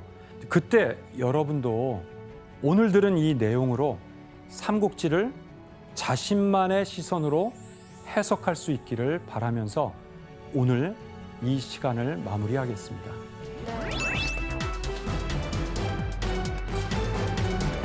이번에 소개할 특종은 세계 8대 미스터리로 손꼽히는 책, 코덱스 기가스입니다. 이 책은 13세기 초 보헤미아의 베네딕트 수도원에서 만들어진 것으로 추정되는 책으로 사람이 손으로 직접 쓴 필사본입니다. 오, 진짜 정교하다. 캘리그라피의 원조격이네요. 저게 그러니까. 필사본, 저게.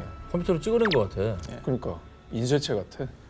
그런데 말입니다. 이 코덱스 기가스에 대해 말씀드리자면 높이 92cm, 폭 50cm, 두께 22cm에 무게는 자그마치 75kg, 320장의 방대한 분량을 자랑하는 중세 최대의 필사본인데도 불구하고요. 오탈자 제로. 그런데 놀라운 사실은 이 방대한 양의 책을 여러 사람이 아닌 오직 단 한 사람이 썼다는 겁니다. 와, 저 많은 거를. 그런데 더더욱 놀라운 사실은 이 엄청난 책이 단 하루 만에 완성됐다는 겁니다. 안 되는 소리 하고 있어. 에이.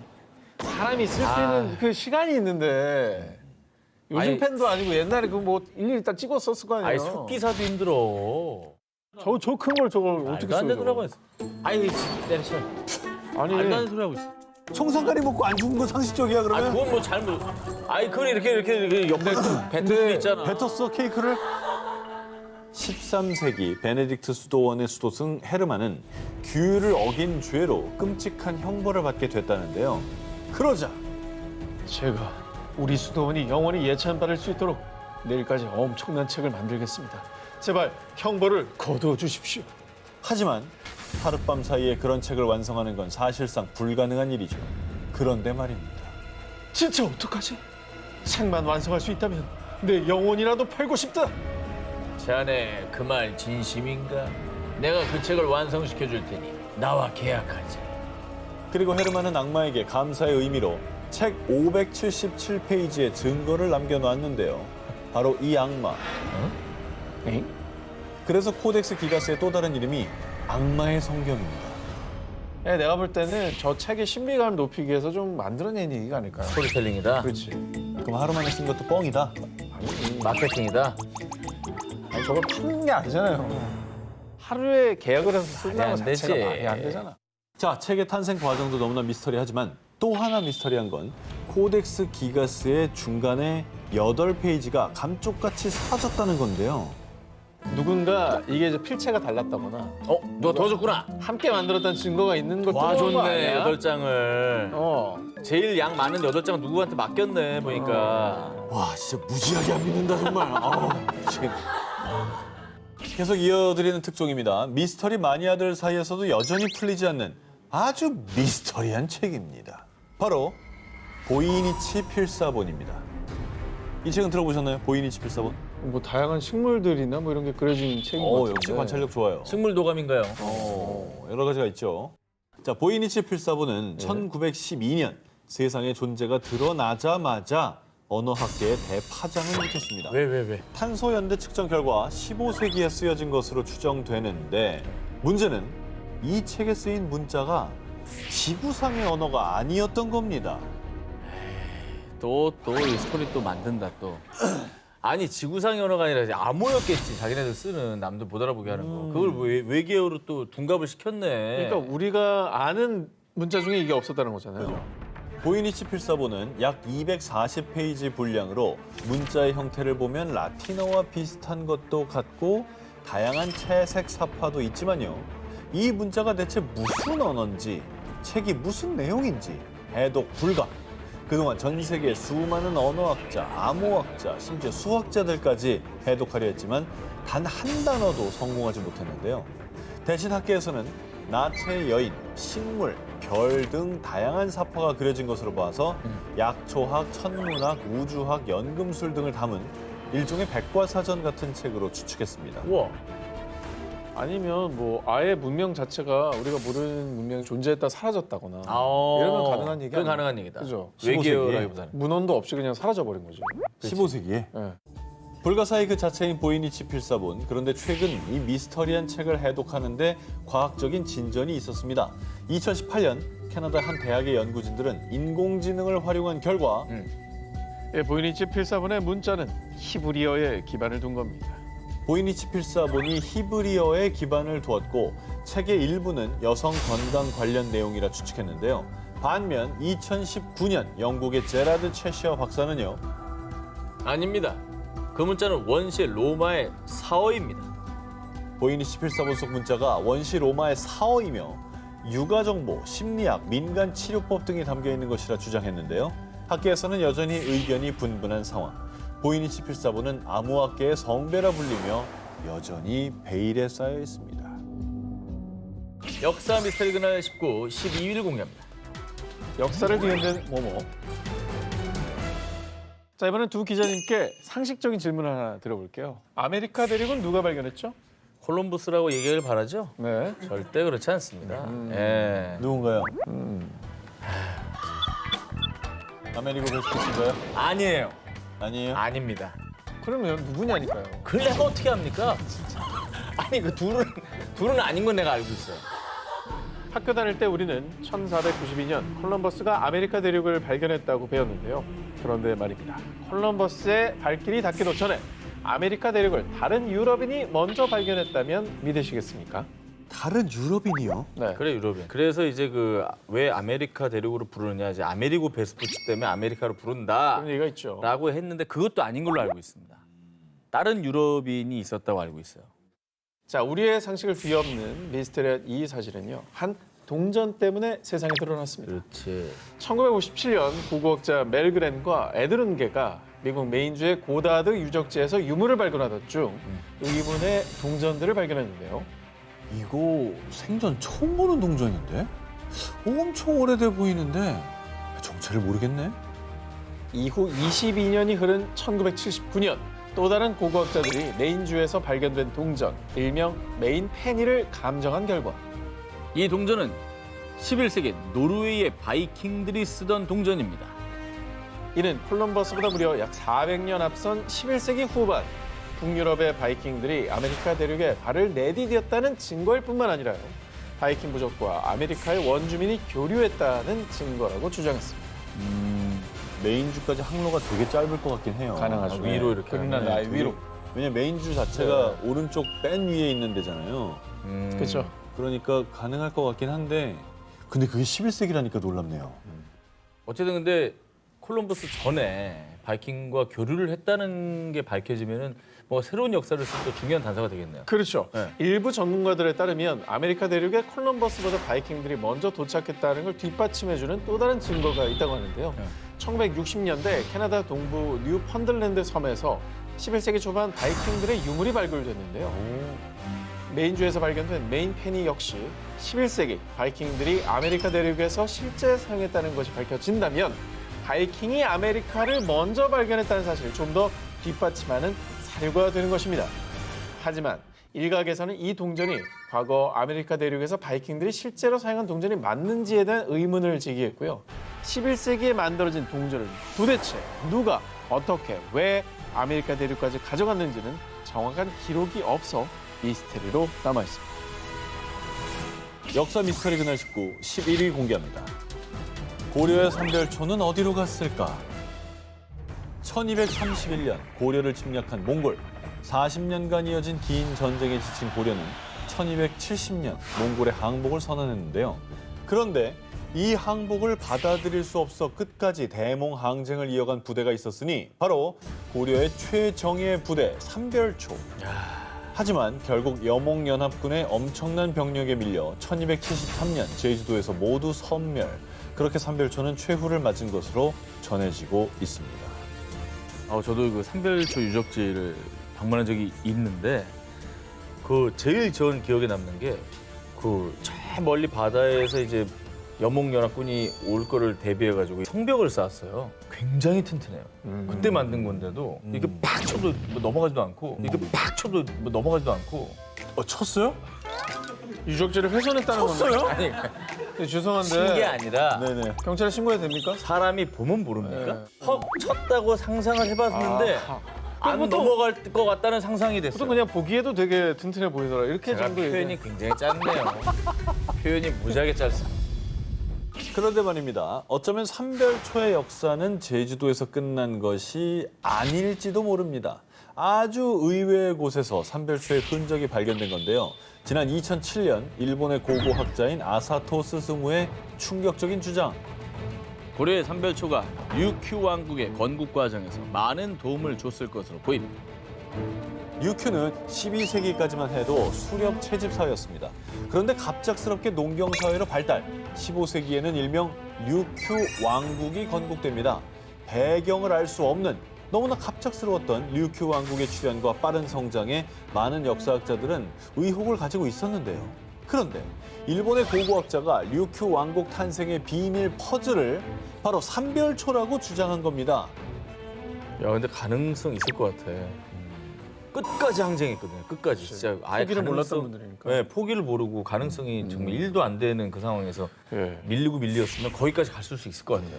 근데 이 증거가 중요하지 않습니까? 그렇죠. 삼별초가 넘어갔다라는 사료 같은 게 남아 있나요? 1994년 오키나와 우라소에시의 성과 왕실의 무덤에서 발견된 암기와. 이 기와에 계유년 고려와장조라는 글자가 진짜 쓰여져 있어. 있는데요. 한마디로 정리하자면 메이드 인 고려. 계유년의 고려 장인이 만든 기와라는 뜻입니다. 앞서 삼별초가 제주도에서 선멸됐다고 기록됐던 해가 1273년이라고 말씀드렸죠. 네. 그 해가 바로 계유년입니다. 넘어갔네. 넘어갔어. 시기가 딱 겹쳐요. 아니 안 넘어갔다고? 넘어갔을 거라고 봐요. 삼별초 정신으로 봤을 때는 끝까지 포기하지 않습니다. 자, 이뿐만 아니라요. 13세기, 14세기에 연꽃무늬 수막새도 함께 출토됐는데 오른쪽이 오키나와에서 출토된 수막새고요. 왼쪽의 수막새는 삼별초가 근거지로 삼았던 진도 용장산성에서 출토된 수막새입니다. 너무나 흡사하지 이 않습니까? 정도면 거의 갔다고 봐야 돼. 갔어. 출토된 유물들을 통해서 삼별초가 제주도를 떠나 류큐 왕국 건국에 도움을 줬다는 것을 충분히 의심해 볼 만한 거죠. 과연 일본 오키나와에 삼별초의 혼이 살아 숨쉬고 있었던 걸까요? 역사 미스터리 그날 19 10위를 공개합니다.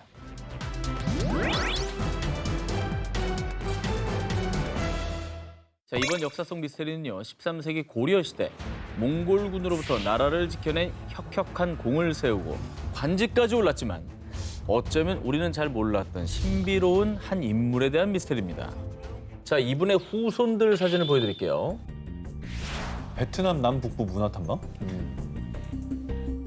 이게 베트남에서 넘어온 어떤 사람이 공을 세워서 그 후손들인가 보다. 그래서 고향을 찾아간 거예요. 맞나요? 사실 저희 외갓집이 그렇거든요.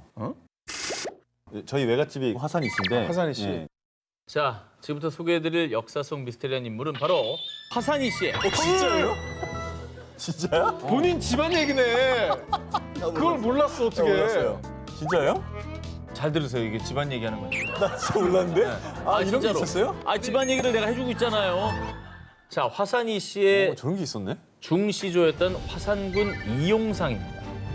그런데 너무나도 놀라운 그의 정체. 그는 사실 고려인이 아니라 베트남인이었어요. 그것도 베트남 최초의 통일 왕조였던 리 왕조의 왕자 리롱덩이었습니다. 어떻게 보면 고려 시대 1세대 귀화인입니다. 할아버지 얘긴데 보니까. 저희 외가 쪽 할아버지. 와, 신기하다. 나도 신기하다. 나도 잘 몰랐던 들으세요, 얘기인데. 아 근데 많은 분들이 궁금해하실 것 같아요. 네네. 베트남인이 고려까지 와서 어떻게 화산이 씨의 중시조가 되고 또 관직에까지 올랐는지. 그러니까 그 저희 과정. 할아버지는 왜 오신 겁니까? 지금으로부터 약 800년 전 1225년 당시 안남궁으로 불렸던 베트남의 쩐 왕조가 왕권을 찬탈하며 리 왕조 일가를 숙청.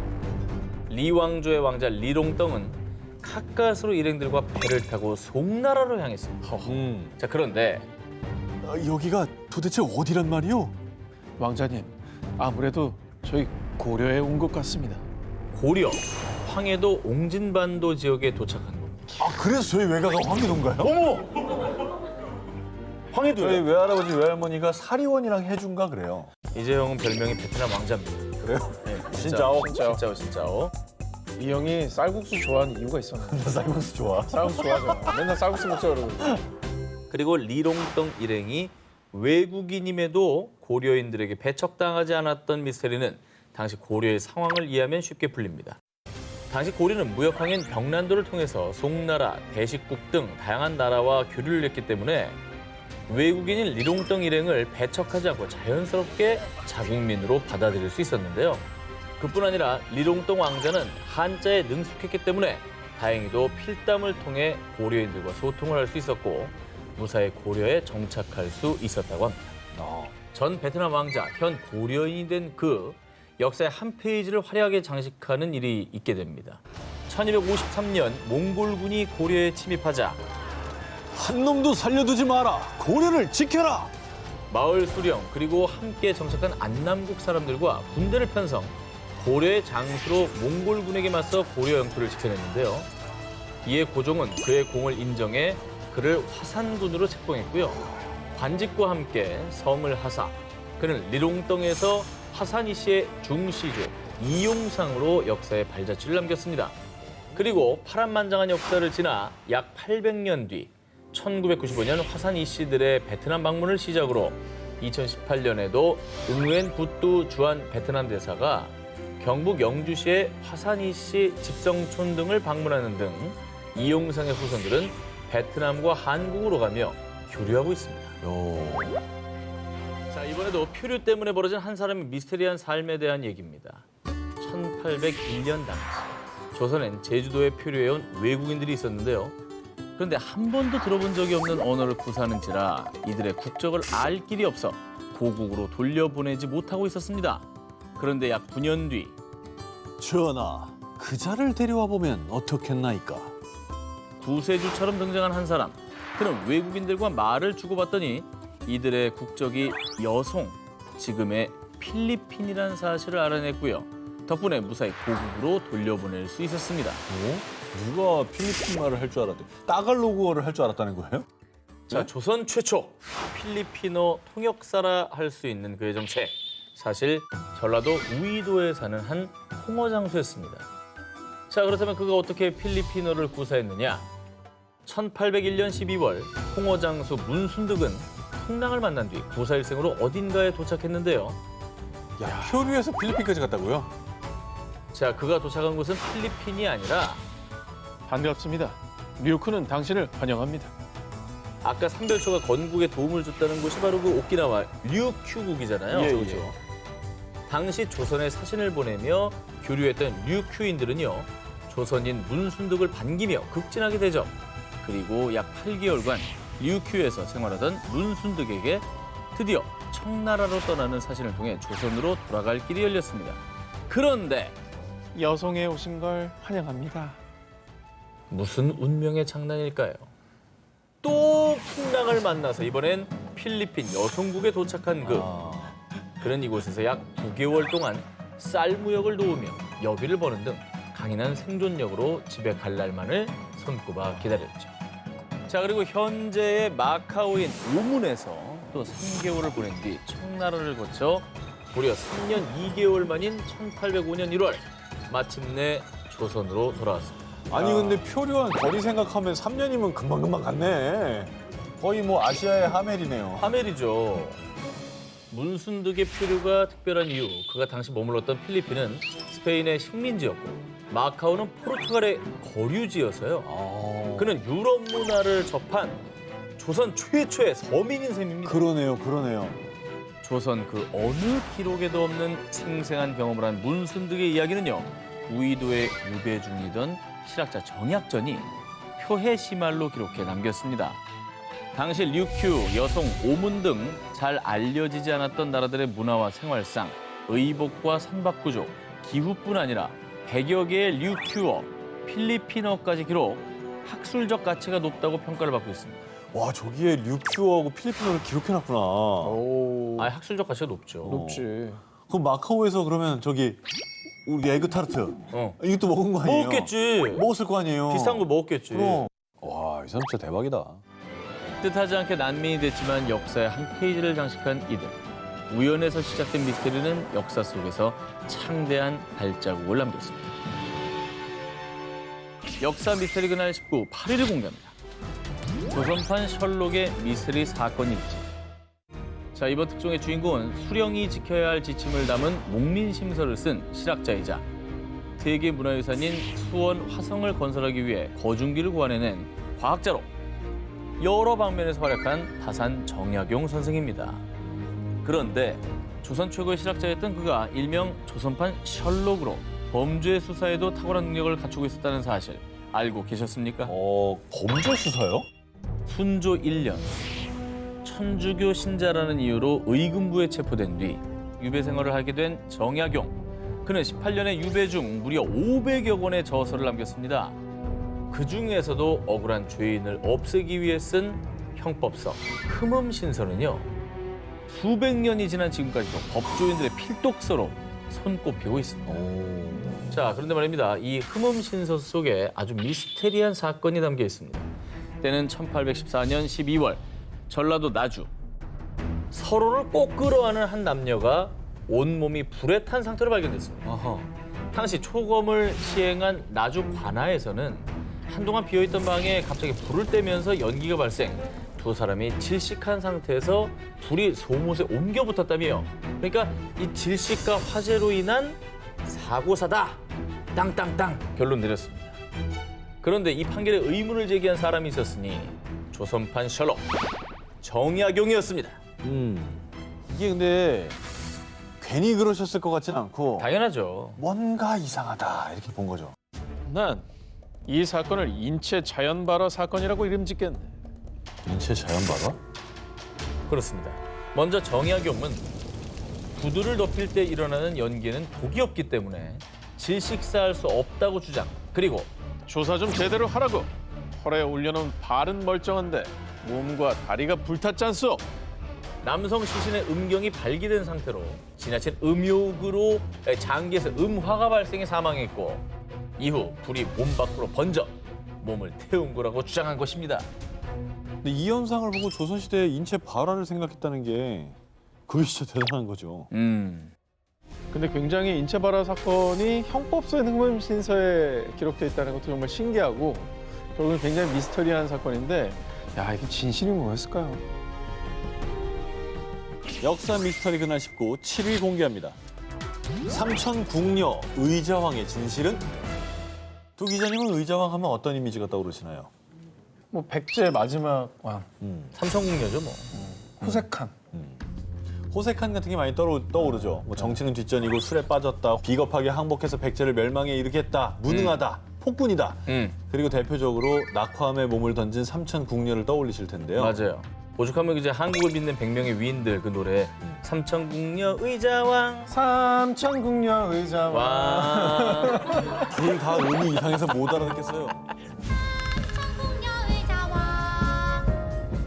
어쨌든 자 그렇다면 당나라에서 유교의 성인인 증자에 빗대어 동방의 해동증자라고 칭하며 직접 전장에 나가 신라의 성 약 40채를 함락시킨 정복군주. 왠지 같은 사람이지 않을까. 맞습니다. 우리에게는 부정적인 이미지로만 기억되는 역사 속 의자왕의 미스터리와 진실을 지금부터 파헤쳐 보겠습니다. 먼저 의자왕의 첫 번째 미스터리. 낙화암과 삼천궁녀는 사실일까요? 주색에 빠져서 나라를 망하게 했다. 이게 제일 큰 욕이잖아요. 근데 의자왕이 딱 그렇게 돼 있어요. 기록을 좀 찾아봤어요. 삼국사기에도 궁녀 얘기는 없어요, 아예. 그럼 삼국유사에도 그냥 몇몇이 낭떠러지에 떨어져서 죽었다. 그런 정도의 얘기만 얼핏 나오지. 없어요, 연원이 어딘지가. 이제 문서에 나온 기록으로서는 소설이 있는데 거기에 이제 삼천궁녀 얘기가 이제 그 전에 돌던 얘기를 소설에 반영을 했겠지. 저 위에서 뛰어내리면 3,000명 못 뛰어내린다. 그렇지. 자 그리고 의자왕의 두 번째 미스터리.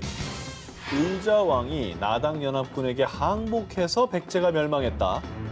의자왕이 항복했다는 게 정설로 전해지긴 합니다. 근데 2007년에 중국에서 한 묘비가 발견되며 사실 의자왕은 항복하지 않았다라는 새로운 가설이 제기됐는데요. 오호. 발견된 묘비의 주인은 예식진.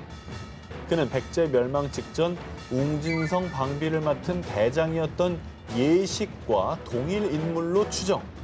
중국 역사서 구당서 해석에 따르면 의자왕과 당나라에 투항했다고 알려진 인물입니다. 예식과 그의 가족들의 묘지명을 해석한 역사학자들에 따르면 당이 북쪽을 토벌할 때 그 왕을 끌고 가서 고종 황제에 귀의하였다. 좌위위 대장군에 제수되고 내원군 개국공에 봉해졌다. 그러니까 사실 또 패전국이잖아요. 그러니까 승자의 기록 아니겠습니까? 시원하게 또. 그러니까 또 신라 쪽에서는 굉장히 부정적으로 서술했을 가능성이 또 있을 것 같습니다. 그날 역사가 목도한 진실은 무엇이었을까요? 역사 미스터리 그날 19 6위를 공개합니다. 역사에서 사라진 천재 과학자. 지금까지도 조선시대 최고의 천재 과학자로 평가받는 장영실. 그런데 말입니다. 역사적으로 위대한 공을 세우며 종삼품인 대호군의 자리에까지 오른 그였지만요. 조선시대 가장 미스터리한 인물로 손꼽히고 있습니다. 당시로서는 상상도 못할 기술이 많이 선보여졌죠. 그래서 미래에서 조선으로 간 외계인이 아니냐라는 생각이 들 정도로 좀 놀라워요. 그럼 지금부터 무려 472년 동안 왕의 주변에서 일어난 모든 일들을 세세하게 기록한 조선왕조실록을 통해 장영실의 미스터리를 살펴보겠습니다. 1433년 세종 15년 9월 16일 세종실록에 따르면요.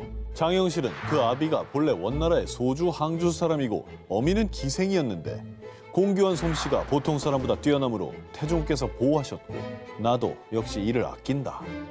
따라서 장영실이 조선의 신분 계층 중에 가장 천한 노비였기 때문에 그의 출생일과 성장 과정이 알려지지 않았다라고 추정되고 있습니다. 근데 어쨌든 낮은 신분이었는데도 그 자리까지 올라갔다는 건 정말 대단한 거죠. 능력만으로. 그러니까요. 더군다나 조선시대에서. 그러니까. 네. 그런데 말입니다. 수많은 업적과 공을 세운 그가 1442년 이후 조선왕조실록에서 완전히 사라져버렸는데요. 그 결정적인 이유, 1442년 3월 16일자 세종실록을 살펴보면요. 대호군 장영실이 안여 만드는 것을 감독했는데 건실하지 못하여 부러지고 허물어졌으므로 의군부에 내려 국문하게 하였다. 의군부에서 장영실에게 군장 100대를 집행했다고 전해졌는데요. 그런데 놀랍게도 이 내용이 조선왕조실록에 담긴 그에 대한 마지막 기록이었습니다. 그런데 여기서 또 하나 미스터리한 건요.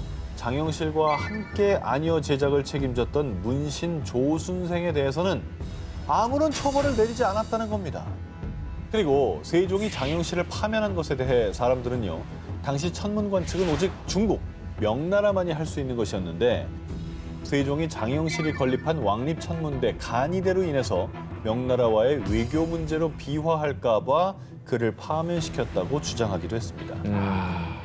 실제로 태종의 어떤 과학 연구에 대해서 명나라가 굉장히 간섭을 많이 했다고 그러더라고요. 이 커버가 들어간 걸 수도 있구나. 그 당시로서는. 일단 벌을 줬다라는 거 남겨두고 뒤에서 이렇게 잘 할 수 있도록 좀 신경 쓴 게 아닐까?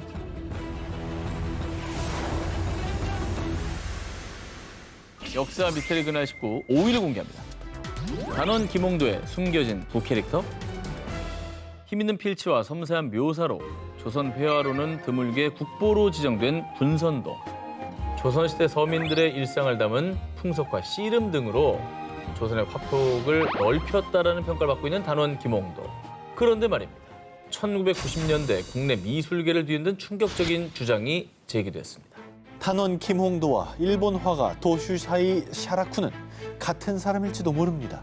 그림으로 대한민국 최고가 김홍도라면 일본에서도 같은 인물인데 이렇게 성공했다는 거죠. 심지어 한 사람이다. 이 주장을 뒷받침하는 첫 번째 근거. 두 사람의 활동 시기입니다. 김홍도는 1791년에서 1795년까지 연풍 현감을 지내게 되는데요. 그런데 이 기간 중 1794년부터 1795년까지 약 1년 동안 단 한 점의 그림도 남기지 않아 그의 행적에 대한 미스터리가 있었는데요. 그런데 바로 그 시기. 딱 1년 동안? 그렇죠. 일본의 도깨비처럼 등장해 화단을 뒤집어버린 화가가 있었으니 그가 바로 샤라쿠였던 겁니다. 완전히 겹쳐. 기간이 완전 겹습니다. 야, 이거는 진짜 의심해 볼 수 있는 얘기네요. 일본 내 샤라쿠는 미궁의 화가로 불릴 정도로 생물년은 물론 출신까지 전혀 알려지지 않은 미스터리한 인물이었는데요. 1794년 5월 화단에 등장한 뒤 140여 점의 작품을 남긴 그가 약 10개월 뒤 돌연 자취를 감춰버렸습니다. 그리고 그가 사라진 뒤 행방이 묘연하던 김홍도가 다시 조선에 나타났다는 것입니다. 야, 이상하다. 정말 그렇게 생각할 수도 있겠네요. 그죠? 김홍도와 샤라쿠가 동일 인물이라는 또 두 번째 근거가 있습니다. 유사한 화풍. 먼저 못의 머리처럼 시작해서 쥐의 꼬리처럼 슥 흘리는 정두서미법은 일명 김홍도식 화법으로 불리고 있는데요. 놀랍게도 샤라쿠의 작품에서도 정두서미법이 그러네. 적용됐습니다. 똑같네. 저 선들만 하는 거 아니에요? 치마에 내려 저 주름. 바지에 있는 주름, 선. 주름. 네. 저기에 보면 머리가 올챙이처럼 이렇게 좀 크게 돼 있잖아요. 우리나라 풍의 그림에서도 똑같이 이렇게 돼 있었거든요. 심지어 단원 김홍도는 손과 발을 인지하는 데 장애가 있는 것으로 알려졌는데요. 그래서 그의 작품 속에서 손가락 개수 오류나 좌우 혼동 등 손 표현의 오류들도 흔히 발견됩니다. 그러네. 저기 지금 손들이 꺾여 있네요. 자, 그런데 샤라쿠의 작품 속 인물의 손가락도 어딘가 이상하지 않습니까? 그러네. 그러네. 그죠? 그 역시 선발 묘사에 취약하다는 특징이 나타난 것이죠. 그렇죠. 새끼손가락 쪽이 좀 이상합니다. 다. 그죠? 아니, 엄지의 위치도 아주 특이한 거죠. 자, 양국의 문화를 찬란하게 장식했던 두 천재 화가 김홍도와 샤라쿠. 정말 이 두 사람은 동일 인물이었을까요? 입이 일세, 머리가 하나인 귀신이 하늘에서 내려와 한 번에 밥 한 동이 두부꽃 반 동이를 먹었다. 제가 지금 말씀드린 내용은 공포 소설이 아니고요. 바로 성종실록에 나오는 내용입니다. 역사적 사실을 그대로 기록하는 조선왕조실록에 귀신의 존재가 기록됐다는 거 믿어지십니까? 야사집도 아니고 정사. 실록에. 정사예요. 때는 성종 1년이었던 1470년 음력 5월 26일 성종실록에 의하면 전남 각지에서 일명 삼구일둑이란 귀신이 출몰, 그 귀신이 집을 돌아다니며 밥을 한 동이나 먹고 다닌다는 소문이 퍼졌는데요. 그래도 이 귀신이 예의가 있었는지 삼구일둑이는 밥을 먹은 대가를 지불했다고 합니다. 이번 달에는 비가 안 오고 다음 달 스무 날에 비가 올 것이다. 일기에 보여주고 가는구나. 그렇습니다. 바로 날씨를 예언하는 귀신이었던 거죠. 자, 그런데 말입니다. 이 조선왕조실록의 미스테리한 기록은 이뿐만이 아닙니다. 1511년 5월 9일 중종실록에 기록된 충격적인 얘기. 밤에 개 같은 짐승이 문소전 뒤에서 나와 앞 묘전으로 향하는 것을 괴이하게 여겨 쫓으니 서쪽 담을 넘어 달아났다. 진짜 이상하다. 조선의 궁궐에 개와 비슷한 짐승이 나타났다가 달아났다는 건데요. 게다가 근일 권례에서 숙직하던 군사가 괴물이 있다는 헛소리를 전하자 한 사람이 부르면 100사람이 부동하듯이 휩쓸렸다. 어떤 자가 망령된 말로 말같이 생긴 괴물이 나타나 이리저리 치닫는다고 하자 금군들이 놀라 소리치면서 소동을 피웠다. 앞서 등장했었던 괴물은 16년 뒤 그리고 21년 뒤에 또다시 등장. 심지어 대낮에 괴물이 대비의 침전 창벽을 두드려 대비전을 경복궁으로 이전하는 사건까지 발생했습니다. 이건 좀 큰일이네요. 보는 사람이 많은 궁전 내에서 있었다는 거 아니잖아요. 그렇죠. 저기 그 영화 물괴에 나오지 않았나요? 괴물 나오는 영화? 조선시대 뭐 괴물 스토리에 물개가 있었죠. 아니, 그 영화 앞에 실록에서 모티브를 얻었다는 말이 있긴 해요. 조선왕조 실록에 담겨있는 정체모를 존재들. 과연 실제로 나타났던 걸까요? 아니면 흉흉한 세상에 도는 괴담이었을 뿐일까요? 역사 미스터리 그날 19 3위를 공개합니다. 이번 특종은 사진부터 공개해드리겠습니다. 이 사진은 2005년도에 터키에서 발행된 지폐인데요. 이 지폐 사진 속에 역사 속 미스터리가 숨겨져 있습니다. 왼쪽은 지도고 이제 오른쪽이 배인데 지구본인가 저 뒤에는? 뭔데 그러지? 이 지도는 1929년 터키 이스탄불의 토카프 궁전 박물관에서 발견된 것인데요. 16세기 당시 오스만 제국의 해군 제독이었던 피리 레이스가 1513년 제작한 지도로 밝혀졌습니다. 뭐가 비슷하다는 거죠? 지도 아래쪽에 대륙 모양이 보이시나요? 아래쪽. 이 대륙의 정체는 남극입니다. 이 남극 대륙의 존재가 세상에 알려진 건 20세기. 하지만 이미 16세기 지도에 남극 대륙이 표시가 돼 있던 겁니다. 사실 남극 대륙에 첫 발을 디딘 사람은 19세기 러시아의 탐험가이자 해군 벨링스 하우젠 제독인데요. 1821년 당시 남극에 첫 발을 디딘 그는 남극이 얼음과 빙하로 뒤덮여 있었기 때문에 이것이 실제 대륙인지는 알 길이 없었습니다. 그리고 그로부터 120년이 지나 1949년 영국, 스웨덴 합동조사단이 지진파를 이용해 남극을 조사. 남극은 단순히 얼음 덩어리가 아니라 과거 얼음 밑에 땅이 있었던 것으로 밝혀졌습니다. 20세기가 돼서야 과거 남극에 땅이 존재했었다라는 사실이 밝혀진 건데요.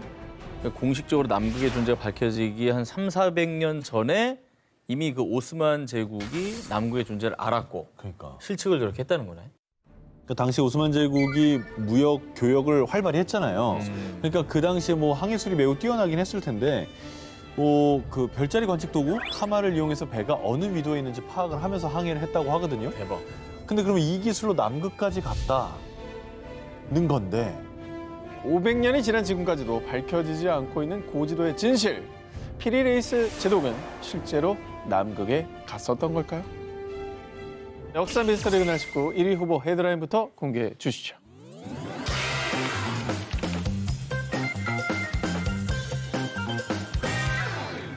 지난 1월 국내에서 전해진 소식. 조선 숙종 때 공신들의 충성 맹세 기록을 담은 왕실 최대 규모 문서 20공신 회맹축이 보물에서 국보로 승격됩니다. 20공신 회맹축은 1680년 8월 30일 임금과 역대 공신들 그리고 그들의 자손이 함께 지내는 제사 회맹제를 기념하기 위해 제작된 문서입니다. 그런데 말입니다. 회맹제회. 권율과 원균의 후손들은 참석했지만 충무공 이순신의 후손들이 초대받지 못한 것이 미스터리입니다. 한 역사연구원이 의문을 제기한 겁니다. 이순신 장군의 후손들이 못 왔다는 거예요? 에이, 근데 초대받았는데 사정이 있었겠죠. 20공신 회맹축에는 숙종 6년 당시 회맹제에 참석한 412명은 물론 병가나 상중 등 개인적인 사유로 불참한 77명까지 총 489명의 이름이 기록돼 있습니다. 특히 임진왜란 당시 공을 인정받아 선조 37년 공신으로 책봉된 권율, 원균의 자손들은 기록이 돼 있는데요. 그러나 권율과 원균과 함께 1등 공신으로 책봉됐던 임진왜란의 영웅, 충무공 이순신의 자손에 관한 내용은 어디서도 발견되지 않았던 겁니다. 너무하네. 국민적 영웅이고 국가를 구한 공신인데 상식적으로 명단에 없는 거 진짜 이해 안 되고. 아, 저건 아니다. 그리고 이 미스터리를 더욱 증폭시키는 이순신 장군의 죽음에 대한 미스터리도 있습니다. 숙종 때 편찬된 김충장공 유사에 따르면요.